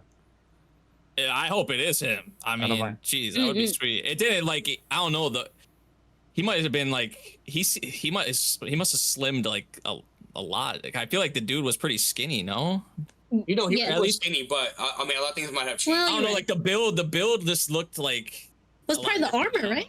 Am I tripping? Yeah, or the armor could have been too. I don't know. I like it didn't. True. Yeah. I thought Stain primarily just from how he pulled up, like the vibe I got from it, not really how he Well, looked. a lot or, of like, people did. Yeah. But yeah, I don't know. We didn't really, obviously, we didn't get to see a lot of his features. Well, so. you know, we record on a Sunday, and the episode comes out in the next 24 hours or less. So That's true. we will get to see who that is of said person for sure. That is Yeah, true. it was a fire episode though. Vigilantes was like, it was one of like the backstory. Obviously, with Pop Step and Koishi, and yeah, it was one of my favorite episodes. Anybody so got good. any more thoughts for Mobusu, YAIBA, Lazarus? Yes, If not, we sir. could do To Be Hero. Mobile Suit was so much like better than last Dude. episode. I honestly, I can't wait for next episode because fucking Neon actually pulled it out of her ass. Yo. You'll see fucking, you know, the pain The thing. Kira Kira. The Kira, yes, thank you. Kira Kira. And now fucking Amari feels betrayed because she was like, no, I thought I had this connection with Shuji, and now it's like, oh, you can do it with him too now, like what the fuck? And then the whole like, first off, it was ecchi. Come on, we see some swimsuit Amate. I was like, Nah, there was sexual tension there for sure. There was some sexual tension. and girl, you got two girls jealous over one guy. Come on now, like they were stripping, they're fucking getting on top of the Gundam. Like, you know, I could be feeling the coldness of this Gundam too. I'm like, who the fuck? I'm like, okay, cool. I guess it's a Gundam thing. Whatever. What happened in So- Gundam? Why are people stripping? What am I missing? Bro, it's Well- getting heat. I'm telling you, it's getting heat. Like I was talking shit about the Gundam before, and now I'm like, you know what? Hold on. I was too hasty. I know when I'm wrong. Now I'm actually, you know what? I'm actually watching it, and it's pretty interesting to say at least. I don't know what to expect next episode, but I know there's gonna be some potential growth, character growth for these characters. So let's just see what goes on. Oh, I already know what's gonna happen with Matsu. There's gonna be a little arc with her, a little Oh, bit yeah. with her, where she hates everyone. She hates the world. She even hates the Gundams and shit. Yeah. Like she hates Yeah. everything and everyone. Yeah. And she's gonna go down some depressing. She's gonna pull like an Asuka from Ava. That's literally Yeah. what she's Oh, gonna do. Honestly, I could see that. That's literally what she's about to do, bro. Like I- 100%, especially with Ano on this series. Like Ano is Yeah, behind it. Like exactly. he would definitely Yeah. pull some shit like that. 100%. Bro, what I loved in the fight was her using Shuji as a shield. I was dying. I was like, you gonna use him like that? Like when she got in her Hey, might mode, as she was well. like, hey, I don't give a fuck. Here, you be my shield. She was killing grasping it at though. straws. She was, but I was like, damn. And then Shuji was like, that was fun. And with his fever, It's I was just- like, oh. It's just so crazy that how like I know it's just I mean we see it in Gundam all the time, especially like with the new types, and then like even in this series it's like what is it called, the Omega Psycom or whatever. Yes, Like you have these war veterans that are just getting they're literally. getting bested by total noobs. Like I mean it's just insane. Like Nya has no business, but she ends up coming out on top. And I know like I've read some comments, people are like, man, I wish they would lose one time, or like, you know, Well, right, yeah. yeah, because like a lot of people are like, oh, the OGs, like, you know, like they're freaking war veterans. They've been out here forever. Like they know what they're doing and they're just losing. Like that shit shouldn't be happening. Well, I get it in a way, but also it goes to show like how OP the Omega Psycom is. I mean, so, Yeah, for sure. yeah. I also like how this even we on the surface, like the relationships between the trio is so much deeper than it is too. With like we're seeing the very ugly side of Machu, Because Machu, like we've talked about, well, I think you guys talked about that. She wants to be, she's living wants her to be normal free. life. She wants to be free. She wants to feel the thrill. She wants to feel like the main character, want to get out of her normal day-to-day life. But now with Nyan being able to do this that she thought she only saw with Shuji, which is like, she's just like her world's broken now. She's like, I thought I was cool. What? Now you out here can do the same thing? Like, oh, nah, bro. Like, and it's interesting. And then with Nyan, too, where I think some people were telling me, like, even when though she got into the Kira, she didn't really connect with others, right? She only was, like, in her own mode. Like, with Machu, she can connect with Shuji and stuff, but Machu is only, like, with her Kira is, like, only herself. It's called something. I don't know what it is. It's called something where her way of, like, controlling the Gundam can turn to a really dark side with her just only worrying about herself and not like connecting. So I don't know. There's a lot of cool elements. It's like I'm really excited to see explored. And this was just a really good episode showcasing the trio. Like Nyan doesn't know anything about the Gundams either, so she was kind of feeling left out. And now that she's able to do it too, now I'm like, how are we gonna do it? Are they both gonna share the Gundam, or like what's gonna happen? Or, yeah, I mean, I could see there being a thing where like the red Gundam gets passed down to one of the two, and then both of them, one in the GQuuuuuX and then one in the red Gundam. That would be interesting. Like maybe okay. something happens with Shuji or something. I don't know. I mean, it's just gonna say too, because you want to remember, we don't even know how many more episodes are there. We don't know if it's gonna be like a full. Well, there's 12. Episodes, I think it's one core. It at least shows question mark for me still. That's what I'm kind of like. Oh, it's still shot in the dark. But I mean, at least for the most part, it has been hitting. I actually the beginning. I was kind of like, it's kind of boring. But now everything I connects. I'm even looking past the animation again as usual. So the Pokemon. Yeah, the Pokemon. Still looks like fucking Pokemon animation to me. But hey, crazy, bro. It's been low key cooking. I will give it that. Yeah, that's good. It's so good. This episode was great. I love this episode so much. No, of course. And wait, YAIBA. Okay, can I talk about YAIBA? YAIBA is actually my episode of the week. Look, I wanted to explain why it's my episode of the week. Ever since the trailer, there was this one image that I really, or even like just seeing, I loved so much, and it was from this episode. It was them falling. I don't know why, but I just felt something in that scene. And just knowing that it was just one person animating this whole episode and how clean it was, it was beautiful. And then just even our boy YAIBA going toe to toe with this one like vampire guy over. It was so cool. And just the whole Ogre's just personality. He's like, good. He's a good boy. He was funny. I liked his like energy. He was great. And it was a beautiful episode. I really loved how expressive it was. And our boy was just having such a hard time. All our other friends kind of got down, except our tiger, which, hey, I love him. Kagetaro. Yeah, that scene where he ran up the stairs with her on his back and passing the sword. That was fire. That whole sequence, that whole sequence was freaking awesome. Like when he sliced the freaking top of the roof off. Yes. And, dude. Yeah, the way they animated that whole bit was awesome. I don't know. I felt something like, and then seeing them fall, like when that moment, that scene where he's like holding our girl, he's like, hey, I don't know. I felt something. And in this episode, I felt something the whole way through. It was just so, I don't know how to describe it. It didn't even do anything crazy story wise. Now our boy is just more determined to get stronger. And I don't know. It was really fun. I enjoyed it a lot. I like how they keep, because like the first couple minions of Onimaru's are kind of like a joke, but like this one, like the bad dude, like he was actually like a good test for him, especially like for the training he's been doing. Yes. Because he was kind of a bit to handle for sure in comparison to like to the other minions we saw. I did appreciate that, right? That's why I was very curious when I heard like there was only going to be one animator for that. I was like, wait, what? The animator for this? I was like, wait, what was? Who's going to come? Phenomenal. I was like, oh shit! That was a great episode. I had to catch up. Yeah, it's good. It's good for sure. It's so much fun. And then I don't know, my favorite moment was just when after all is done, our girl, she's just like, good job, YAIBA. Yeah. And he's like, man, get off me! I'm trying to get stronger. No time for you. Nah, I'm like, damn, she got your back, and you just go do it. All right, bro. All right. But Oh man, it's so these good. were some good honorable mentions. I'm sorry to cut Yes. it short because now let's get in because we're past our No, you're time. right, you're right. Let's My talk bad, to my bad. one of the major series that we like to talk about that got us all to watch it because we got kidnapped to watch it by Manga Grem himself to have my No, Southern Crash. I didn't. Yeah, you didn't get kidnapped, but Yeah. Can't to be a get me. hero, we're already on episode 6.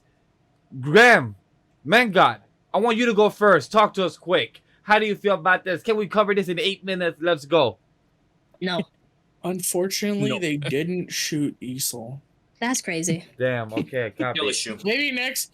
Oh no. So I was having a real okay. To be serious here for a second, is it okay to like Isol? Like, does that mean the old? Do you guys think that the old Isol is the one who shot our boy, our No, girl? No, No. hell no. No, It's no. Or do you the think guy it's from the van, young no? E? No. Ah. Stop. I'm not talking about this I'm talking about the Oh, only you're talking episode about- that matters. Oh. Yeah. The episode that So who do you matters. think- Episode yeah. 4. The last 30 seconds. episode Who shot 4, Moon? the last- Yeah. Do you guys think maybe it was the old Isol that No. shot Moon? I think it's a new No. ESO. The new ESO. Because Oh, you think it's the new old one? Oh, then I Isol- wish they would have shot him. And the girl. No, Yeah, no, specifically- no, maybe they should have shot the girl, dude. Stop, That bro. dread dude should have shot the girl. That's crazy. Damn. But all I want to say Neko, about yes. this, all Nay. I want to say about this is I feel bad because I was kind of sus of Shang. Me That's too. so- Me yeah, too. I Me and was Nate. like, thrown Me away. and Yeah, Nate I were was sons of like, him. We were like, hey. This episode, but even the previous episode, and just a lot of like how he was pulling up at like the Well, certain hey, times. It was what- like the Shisui thing again. Like you just pulling up at the most like It's questionable. It convenient makes you times. questionable. Right, yeah. But also, Yeah. still fuck him because he was ready to take your bitch. He was ready to take your girl. He said, Nah. yo, girl, you wanna go out? And she said no. She said and told the new ESO, yo, I'm willing to wait for you, but you gotta be up and ready. Have the cojones.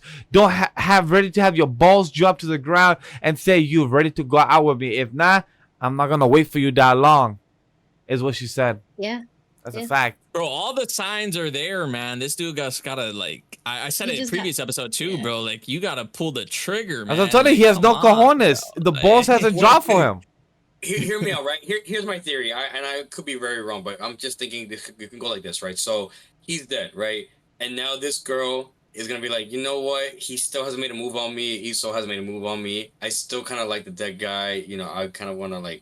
I'm not gonna be with this. How can she like the dead guy? Is she gonna resurrect him or something? No. But like she's like thinking like this guy has no riz, whatever. He's not trying to get with me, whatever. I'm just assuming like the next episode. So then, Iso is trying to find somebody else to like fill that hole in his heart, and he falls to the moon, and then he sees that moon is now going out with Nice, and now he's kind of get his heart broken, whatever, and then like the whole thing happens. He's seeing happening They've in real been time. publicly dating for a while now. I don't know why he'd randomly shoot her now Yeah. that she's out of the spotlight. What? I'm reaching with that. I don't know. You are reaching because also be 'cause aware. This is 5 years, right? So this is not Yeah, when they yes. dated yet. Which would And throw me also, off. I yeah, need because the to current see nice, time the thing. current nice, Yeah. it's a different nice because I did post a timeline thing. Oh, you're Yes. right. This That is true. a That different is nice that we true. know. That is true. Ling Ling is not right now our current nice or the current hero that he is right now. Yes. 2, I did post a timeline on the thread. Yeah, you did. I did forward somebody from the different server of my check. But my question is, this is the last episode that we're getting from Iso. So this next week Yeah, the episode next- is the Next last week one. episode. So Next week, yes. the question is, how the fuck does the story end? Because we know or assume to know that this Iso is going to be replacing the old Iso. Yes. I Yeah. don't. Oh, he could Yes. probably take revenge. People don't like him anymore, and just minus one person, and that's what's keeping him going. I don't know. Bro, you know it'd be if they don't show anything about why Isol did what he did at the end. Like, what if they don't, No, don't you even show that? wait. What if? What if What they just if? don't even go into that? What if Lucky Cyan does something to him at At the their end of concert, this, at and the then end of we the get concert. Lucky Cyan's backstory next. It could be. Because Lucky Scion's next. Yeah, What she's if next. his That's the one that's concert- next. Oh, Lucky yeah, Scion, like, and that's what Lucky connects the Scion, story like, of Iso and her. NTRs Yeah. or something, and then Oh my god, like. please no. Like no, GG, now that's why he's mad. Maybe it was all from X. Maybe X like kicked the dog, and then the dog ate like pissed in someone's Cheerios, That's and then crazy. the other person Yeah. like I don't know. Maybe it's all just a sequence of events that caused this thing to happen. So That's you're crazy. saying, you're saying a curious, whole, like- you're saying like a whole domino effect just happened. Yeah, maybe X like kicked a dog one day. I think we were actually That'd be talking cool. about this when we watched the episode, but we were kind of theorizing or like talking about who we think Yeah. was behind, you know, setting our dude up, and we were kind of questioning like, would you think the manager maybe, like, because from how the old like Isol was coming across, it was like he didn't really give a shit. Oh, he about, didn't. like his trust value. He didn't care about like the ads, the public. Like he didn't care about doing any of the I business. think he was shit, just right? tired of But it. the manager, yeah, he's tired of it. I mean, what, he's 30 something years he's been at it, right? Yeah. I think 34. I think. but yeah, like the manager seemed like the one who cared about the like, I mean, you're the manager, I guess it makes sense, but like Yeah. the manager would like, I don't know, would you think Plus, the he also told the old man that came to the store, he said, you gotta get with the times, people will change. Because he Yeah. said, oh, I prefer the old Iso. He's like, yeah, but you gotta go with the times. Things change. He's not the same person. So it kind of makes you question. It makes you to question. Yeah, there's a because okay, there's a lot of things that are connecting that we have already seen. So okay, it's kind of being not confirmed, but I think there a lot of people have seen like I have an the idea. guy. The Hawaiian guy that well not the Hawaiian, the guy that is like friends with our boy Isol is The bubble actually tea the guy. chairman in the future. Like No, that I we think- don't see his face, right? No, and then I we've think met- he's Isol. no, he's not Isol. No, But, because our boy said Yes. the main difference between you and that other Isol Is is that you that show you're face. still Isol. No, After. you're still Isol when you Yes. take off the mask. yes. What if our whoever is in the mask, the other Isol, what if he's somebody we've known the whole time? But Could also, I be, think it's yes, hard to but tell not- because he has no arm. So that means we have to Yes. visually see the person that doesn't have an arm. Yes. So Oh, yeah, that's the thing. So Maybe basically he's always wearing we've long already seen sleeves. 2 of the chairmen basically. So we've found out this episode that the chairman that we see in the future episode with Ling Ling is Chang's dad. So we see him in the red suit, right? And like the other episodes, the CEO that was telling like Jay, hey, fix this problem right now with Ling Ling. That is our boy's dad. So Yes, it's- I remember. Yes, I so- recall. so- Brady's cooking. So that's what I'm saying. There's other things that are connected where it's like, oh shit. So now there's vendetta with like other things, and then we see the chairman that our boy Isol knows and that we see in the future episodes, but we don't see his face. Like he has a white suit, and then you can kind of tell because they have the same voice actor. So we that's already you could tell. So there's other things like we're going in reverse order in the timeline, right? So there's like people like you guys were saying there could be a domino effect with other things like could the chairman that we know now be connected or what? Like I don't know. It got there's a lot of stuff that has been lore dropped in the behind the scenes that you gotta see to like understand all this stuff. Like the documents, like you could see like oh the old Isol that we know now. He used to be number 1, but now because of an incident happened that is called the Fall incident, that has now caused him to be just only the number 9th. So yeah, there's a lot of cool things. I wanted to bring out that these trio that we know reminded me of Peter Parker, Mary Jane, and Harry Osborn. Yes. Yes. It felt like that. I wasn't here last week, but I wanted to call back to last week's episode, making it Shame seem on like you. Spider-Man. I thought like when they had that speech you guys were talking about when the old Isol was talking about like oh anyone could wear the mask, anyone could be Isol. I was like oh shit, what is this, Spider-Man? Yeah. Like what yeah, what's it felt going like on it. here? Yeah, like it felt like I was given that type of wait a minute, Uncle Ben. Is Shang the Uncle Ben? Is he gonna be the ignition of the domino effect for Isol? But it depends on Or- which type of direction is he gonna go now. Yeah, I'm curious if the person, you know what's like, because whoever was sent, right? They were Yes. they had to be sent to try and deal with the person who's trying to act like the new Isol, right? But Yes. he just so happened to be wearing the mask. He's not the actual. He's not the actual one who's been trying to act as Isol, right? He just had the mask on because they did know the appearance of our boy, obviously, from him being out in the public, and a lot of people know what he actually looks like under the mask. But the dude who was going there, he just saw him on with the mask on. Yeah. So he just killed him on sight. Like he didn't even know who it was under the mask. He just saw him with the mask and it was like, okay, this is him. Which Yeah, you know. how did they know the coordinates or get the intel that this is where their warehouse was? That's what I'm saying, Like, bro. I don't know. There's some insider, like, I don't know, bro. There's some. Or maybe he's not actually dead. Maybe it's fake blood. I don't know. My headcanon right now, it's all Lucky Scion's fault. I know it. I know it. I'm That's- blaming the Just gonna dog. Say that for each arc because Like, that's yeah. Every what arc, it's gotta be. That's how we're transitioning to the new heroes. I'm just waiting for the Maybe timeline, this is like a on Twitter, The just Boys see. type story. Oh, also, I'm sorry. Like, I want to everyone's bring up evil. one point. Yes, go ahead, I talk f- to us. I met someone. I met like a viewer that is a Chinese viewer, and you guys were talking about like. Of course, we had a viewer that was talking about like how China Yeah, as feels well. about the story. Uh-huh. And yeah, they were saying that people didn't like Nice's story. They were thinking it was kind of meh, and it was just a little fast paced. So That's they were crazy, like, because- ugh. But now with Isol, they're loving it, so it's pretty funny. Like just the They're duality. fucking dweebs. So it's just pretty funny. I was like, oh shit, how do they feel about it? They're like, yeah, they like To Be Heroes doing well, but it's just they didn't like Nice's story. They wanted more of an OG Nice. They didn't.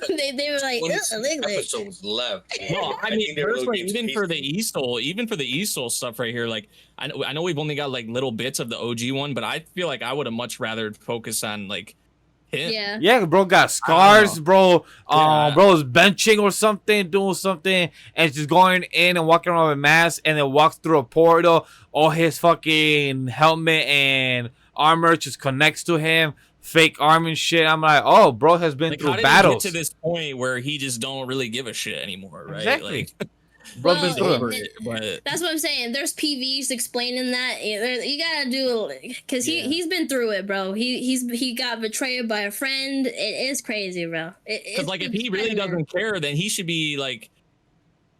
He should be fine with my someone God. trying Right. with someone trying to take his new title. You Yeah. know? Like he should be. That is true. If he's over it, But so thing is, maybe he's like he doesn't really a care. way to officially like transfer that or like pass it down. Mm. Right? Do we know? Has it been announced, or do we have an understanding what Lucky Xian's abilities or powers is, or no? No. My Like, you don't assumption. So my theory, it involves music with her type Oh, of. yeah, I actually- was thinking my bad.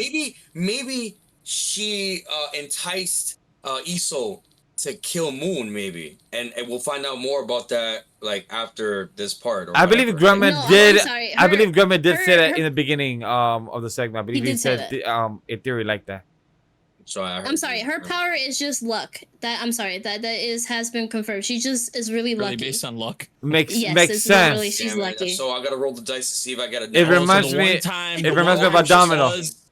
The one time she was unlucky is when Isol had to kill Moon. Damn, it's crazy. Mm. But hey, Good answer. with that being the end of our segment for To Be a Hero episode 6, guys, let us know in the, Yes. down in the comment section down below if we missed anything from any of our anime spotlight, any of our views. So let us know. If not, fuck us, because here is our top 10 of our weekly week 6. As always, Vash Ew. goes first, and mine is Apothecary Diaries. Number 2 is To Be a Hero. Number 3 is KOWLOON. Number 4 is Fire Force.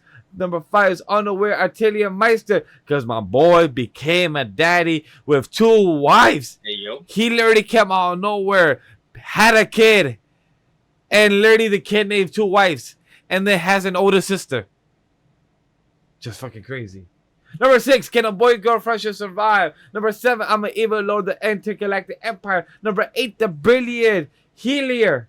New Life in the Shadows, episode 6. Number 9, From Old Country Bumpkin Swordsman, episode 6. Number 10, Two Perfect Saint, episode 6. The reason I will put Two Perfect Saint is because I didn't get to finish it, so I'm just putting it since I've only seen officially 12 episodes. But number 12 is One Piece, and the special was Ass Cheeks. I give that episode 2 out of 10. That flashback, that fucking memory, that whole shit was fucking donkers. Me and Walkers reacted to it, and the only best thing out of that reaction was the last 2 minutes. After that, we didn't even post it because that shit was never worth it. And I'm like, nah, it was literally just commentary of flashback. It was just commentary of flashback. But that's all I got. Crash, tell me your top 10. What is it? Scream I it. want to give a special shout out to all the animators and all the companies who have made this week a spicy week for me. You have blessed the Hispanic Assassin, the Hispanic Gooner, and I appreciate you. Again, happy Mother's Day to all you guys. My week, first one, I have Our Last Crusade, Our Last of the New World Season 2. Number 2 is Please Put 'Em On, Takamine-San. Number 3 is My Hero Academia Vigilantes. Number 4 is the Apothecary Diaries Season 2, Part 2. Number 5 is Fire Force Season 3. Number 6 is KOWLOON Generic Romance. Number 7 is Can a Boy Girl Friendship Survive? Yes. Even though it's dog shit, I did like it. Number 8, A Ninja and an Assassin Under One Roof. That shit got me fucking crying. The NTR, bro. No, not even that. She fell for the traps. How do you not? No, that shit pissed me off. No, that actually made me so mad. No, you don't understand, bro. The NTR, bro. I was fuming. Me and Nate were watching it, and I was fuming. Yeah, Gremlin was fuming. I can vouch. Bro, I was so mad, bro. Gremlin said this was a Gremlin said it was abyss fiction. Abyss fiction. It's so bad, bro. It pissed me off. So it made me hate the assassin girl. Like I don't like her anymore. I mean, like I actually don't like her anymore. Like it was let pretty. Her cook. It was funny for a bit, but then it got kind of like old, and I'm like, bro, any development you could have had, like it was just wasted because it was with a freaking robot. I just also remember from Fire Force as well. Our girl Tamaki got saved because of her fucking Lucky Leecher shit. I was laughing. Yeah, bro, that was like 2 episodes ago. Yeah, I know, but we love it. I know, but it reminded me because of your whole top 10 being Gooner shit, so it kind of reminded me of that. It made me so mad, guys. Yeah, so that was number 8. That's funny. We definitely got to watch that together. Number 9, The Shuji Family Children. It's not incest, guys. And number 10, Summer Pockets. That's the new anime that I started. I promised I was going to put it in my top 10, and it is. I didn't put To Be Hero X because I didn't watch it at that point in time when I made my top 10. I will probably maybe put it next time, but this was honestly my best list. I worked hard on it. Now it's going to you, Neko Chan. Show me what is your best top 10 of the week. All right, I went with top 5. This week was hard, so I was like, you know what? I'm gonna be. Hey, I'm doing 5 and one honorable mention. So one, like, one would be YAIBA. I already explained. I loved that episode so much. 2, To Be Hero X. I'm really excited for the last arc of E-Soul and see what's going to happen. I hope our boy can get cojones. And 3, Witch Watch and Vigilantes in the same tier. I really love those two episodes like back to back. It was great. 4, Gundam G-Quack. And 5, Dinner Table Detective. And my honorable mention, Wichujin Mumu. I love my alien cat show. It's so funny. It's great every week. That you didn't watch with me and Nate, and we're still waiting to watch. That. Wow! I told y'all. I thought you guys were promised to watch everything before the pod, fellas. What's going on? Yeah, we couldn't because you were supposed to be watching with us, and you just abandoned us. It's okay. We can do a double feature. It's okay. I wanted to bring up a great point that you have not been in the group chat for. I'm sorry. I led my team for a week, and they missed me so much. All right, thank God. Go ahead. All right, well, as much as I would love to make fun of Neko for having a top 5 that was actually 6, my number 1 is SHOSHIMIN. It's really hard. Like I said, my number 1, 2, and 3, I have them rated the exact same. Honestly, the only reason I put SHOSHIMIN here is because Nate has one of my other number 1s, and I felt someone would have Vigilantes, but they didn't. So SHOSHIMIN and Vigilantes and Umu Musume are 1, 2, 3 respectively. but I loved them all equally. So, you know, they're all really, really fucking good episodes. Number 4, Apothecary. Number 5, Witch Watch. Number 6, KOWLOON. Number 7, Dinner Table Detective. Number 8, YAIBA. I don't know how the fuck Neko has YAIBA at number 1. She's You don't get on it. some drugs. You don't get it. Number 9, To Be Hero X. As much as I hate Isol in the future, right now I like him, and it really is upsetting. He's so cute. I then can't number wait. 10 I can't wait to see your type of mental roller coaster by the time we get to the end of the series. How you gonna is go? true. Like how you gonna dodge? Like hate him? Like hate him? I'm gonna It's hate kind of like the flower. everybody. Like I hate him. I love him. I hate him. I love him. Yeah, it's gonna go in that order too, because if it's gonna go like because we had the commoner who gets fucked over by Isol, who gets fucked over by Lucky Cyan. I'm gonna like Lucky Cyan, and then the next person that comes who fucks over Lucky Cyan, I'm gonna not like. It's just gonna keep going back. You know what I mean? It's just gonna be a whole thing. Anyway, number 10. Yeah, this is one anime. I want to promise you, this is one anime. It's Once Upon a Wish's Death. Summer Pocket, Apocalypse Hotel. Look, they're all really good. I've got 3 at my number 10 slot. What is this, a light novel title? Okay. It was hard. No, It he was has 3 hard. animes in one. No, it's all one anime because it's the number 10 slot. Crash, keep up. Anyway, what do you got, Nate? So my number 1 was Uma Musume Cinderella Grey, one of the best episodes I've watched in this whole season so far. It's so good. So yeah, it was fantastic. Just by far the best episode in the series to this point. Number 2, Apothecary Diaries season 2. Number 3, Shoshimin season 2. Number 4, My Hero Academia Vigilantes. Number 5, To Be Hero. I feel like this was like the top 5 for me was just like super strong. Like I feel like even like the bottom half of my top 10, I feel like there's a big gap between the first 5 and then like the last 5, but that's just how strong I feel like it was like really top heavy this week for me. Yeah. Number 6, I had YAIBA. Number 7, Fire Force season 3. Number 8, Gundam GQuuuuuX. Number 9, Apocalypse Hotel. And number 10, KOWLOON Generic Romance. Yes. I had a question, Nate. Was this week better for you than last week? You didn't mention I was that gonna last say, pod. I was Yes, gonna say that yes. it's completely Yes, 100%. 100%. Alright. I'm Week happy. 5 was weak. Week I'm 5 was happy. weak. That's all I was By far asking the for. best week. You did. You did. Yeah, By far the that's best all I was week. asking for. Yeah, Okay, it was that's amazing. good. And you gave me Uma Musume would coming in with one of the best episodes of like probably this season. We for had to me. thank our Like, Lord and hell yeah. Savior, man God, Quintessential for blessing. sports anime, bro. Oh, so yeah. So good, bro. Man. All right, Mr. Boss, man. Take it away, Mr. bro. Boss Man, take it away. Why me? Nate was the last one talking. He could have taken us away, but hey, I since know, we It's your birthday week. It's your birthday week. You know, thank you for Thinking joining about us everybody, for and this now he doesn't have the episode balls. 29 of Off the Binge. Next week we're gonna do Hot or Flop. Be ready for that. It's something. I guess Crash has something special for us. I don't fucking know. You know, you'll see it with me. Crash, what do you got? Something about gooning? Oh yeah, continue going. Get ready for hot Yeah, or flop. see? I'm gonna have a hot takes. That's it. Ah, beautiful. Mm. Oh, you will see me Miguelito, next ¿cómo time. está? I'm excited for How to Flop next week. Are we gonna have the same version as last week type of content? I mean, not last week, last season of the winter, or are we gonna have something much better? Stay tuned for that. And also a big shout out to Magic Waifu because they also do something similar for them. They call it like the midterms, or other channels call it the pass or failed of, you know, if the show was good or not. Yeah. Mm. Neko, Yeah, I'm what you gotta excited. say? I'm excited for hot or flop, bro. Excited. Yeah, Hot or Flop is gonna be spicy. Like this Yeah, pod this week this was already week was- spicy. yeah, Like, this- come on. Like, oh no. Like, I'm And we don't have scared. honey lemon soda in here, so you know. Oh, We have New York. No, wait. I was gonna mention this. I feel like every season I'm gonna be fighting for my life for every show that I like and you guys don't. Like Honey Lemon Nah, last but- season, Your Forma this Your Forma season. this Now, season. what's gonna be in the summer, guys? Can I ever have a season? No, just with- you can. Come on, guys. You don't That have battle, shit I don't know. takes, bro. Oh Damn, my that's good. god. Just That's try good. not to Let's have hold, shit let's takes. hold the arguments for next week. You got a little taste, guys, of what's to come. So just stay Yes. tuned. Yes, And, guys. Again, thank you guys. Thank you for watching our Read episode. some line Stay novels. tuned for next episode.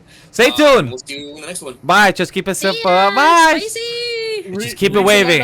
I see etchiness, bro. Just Fucking keep it waving. spicy etchiness, that's what the Just keep song waving. is. All right, see. All right, see ya. All right, see ya. Alright, see ya. Bye bye. Fucking 3 hours, guys. All Shit. right, see ya. Ah! Kawaii Crew podcast. Kawaii Crew Kawaii podcast. Crew.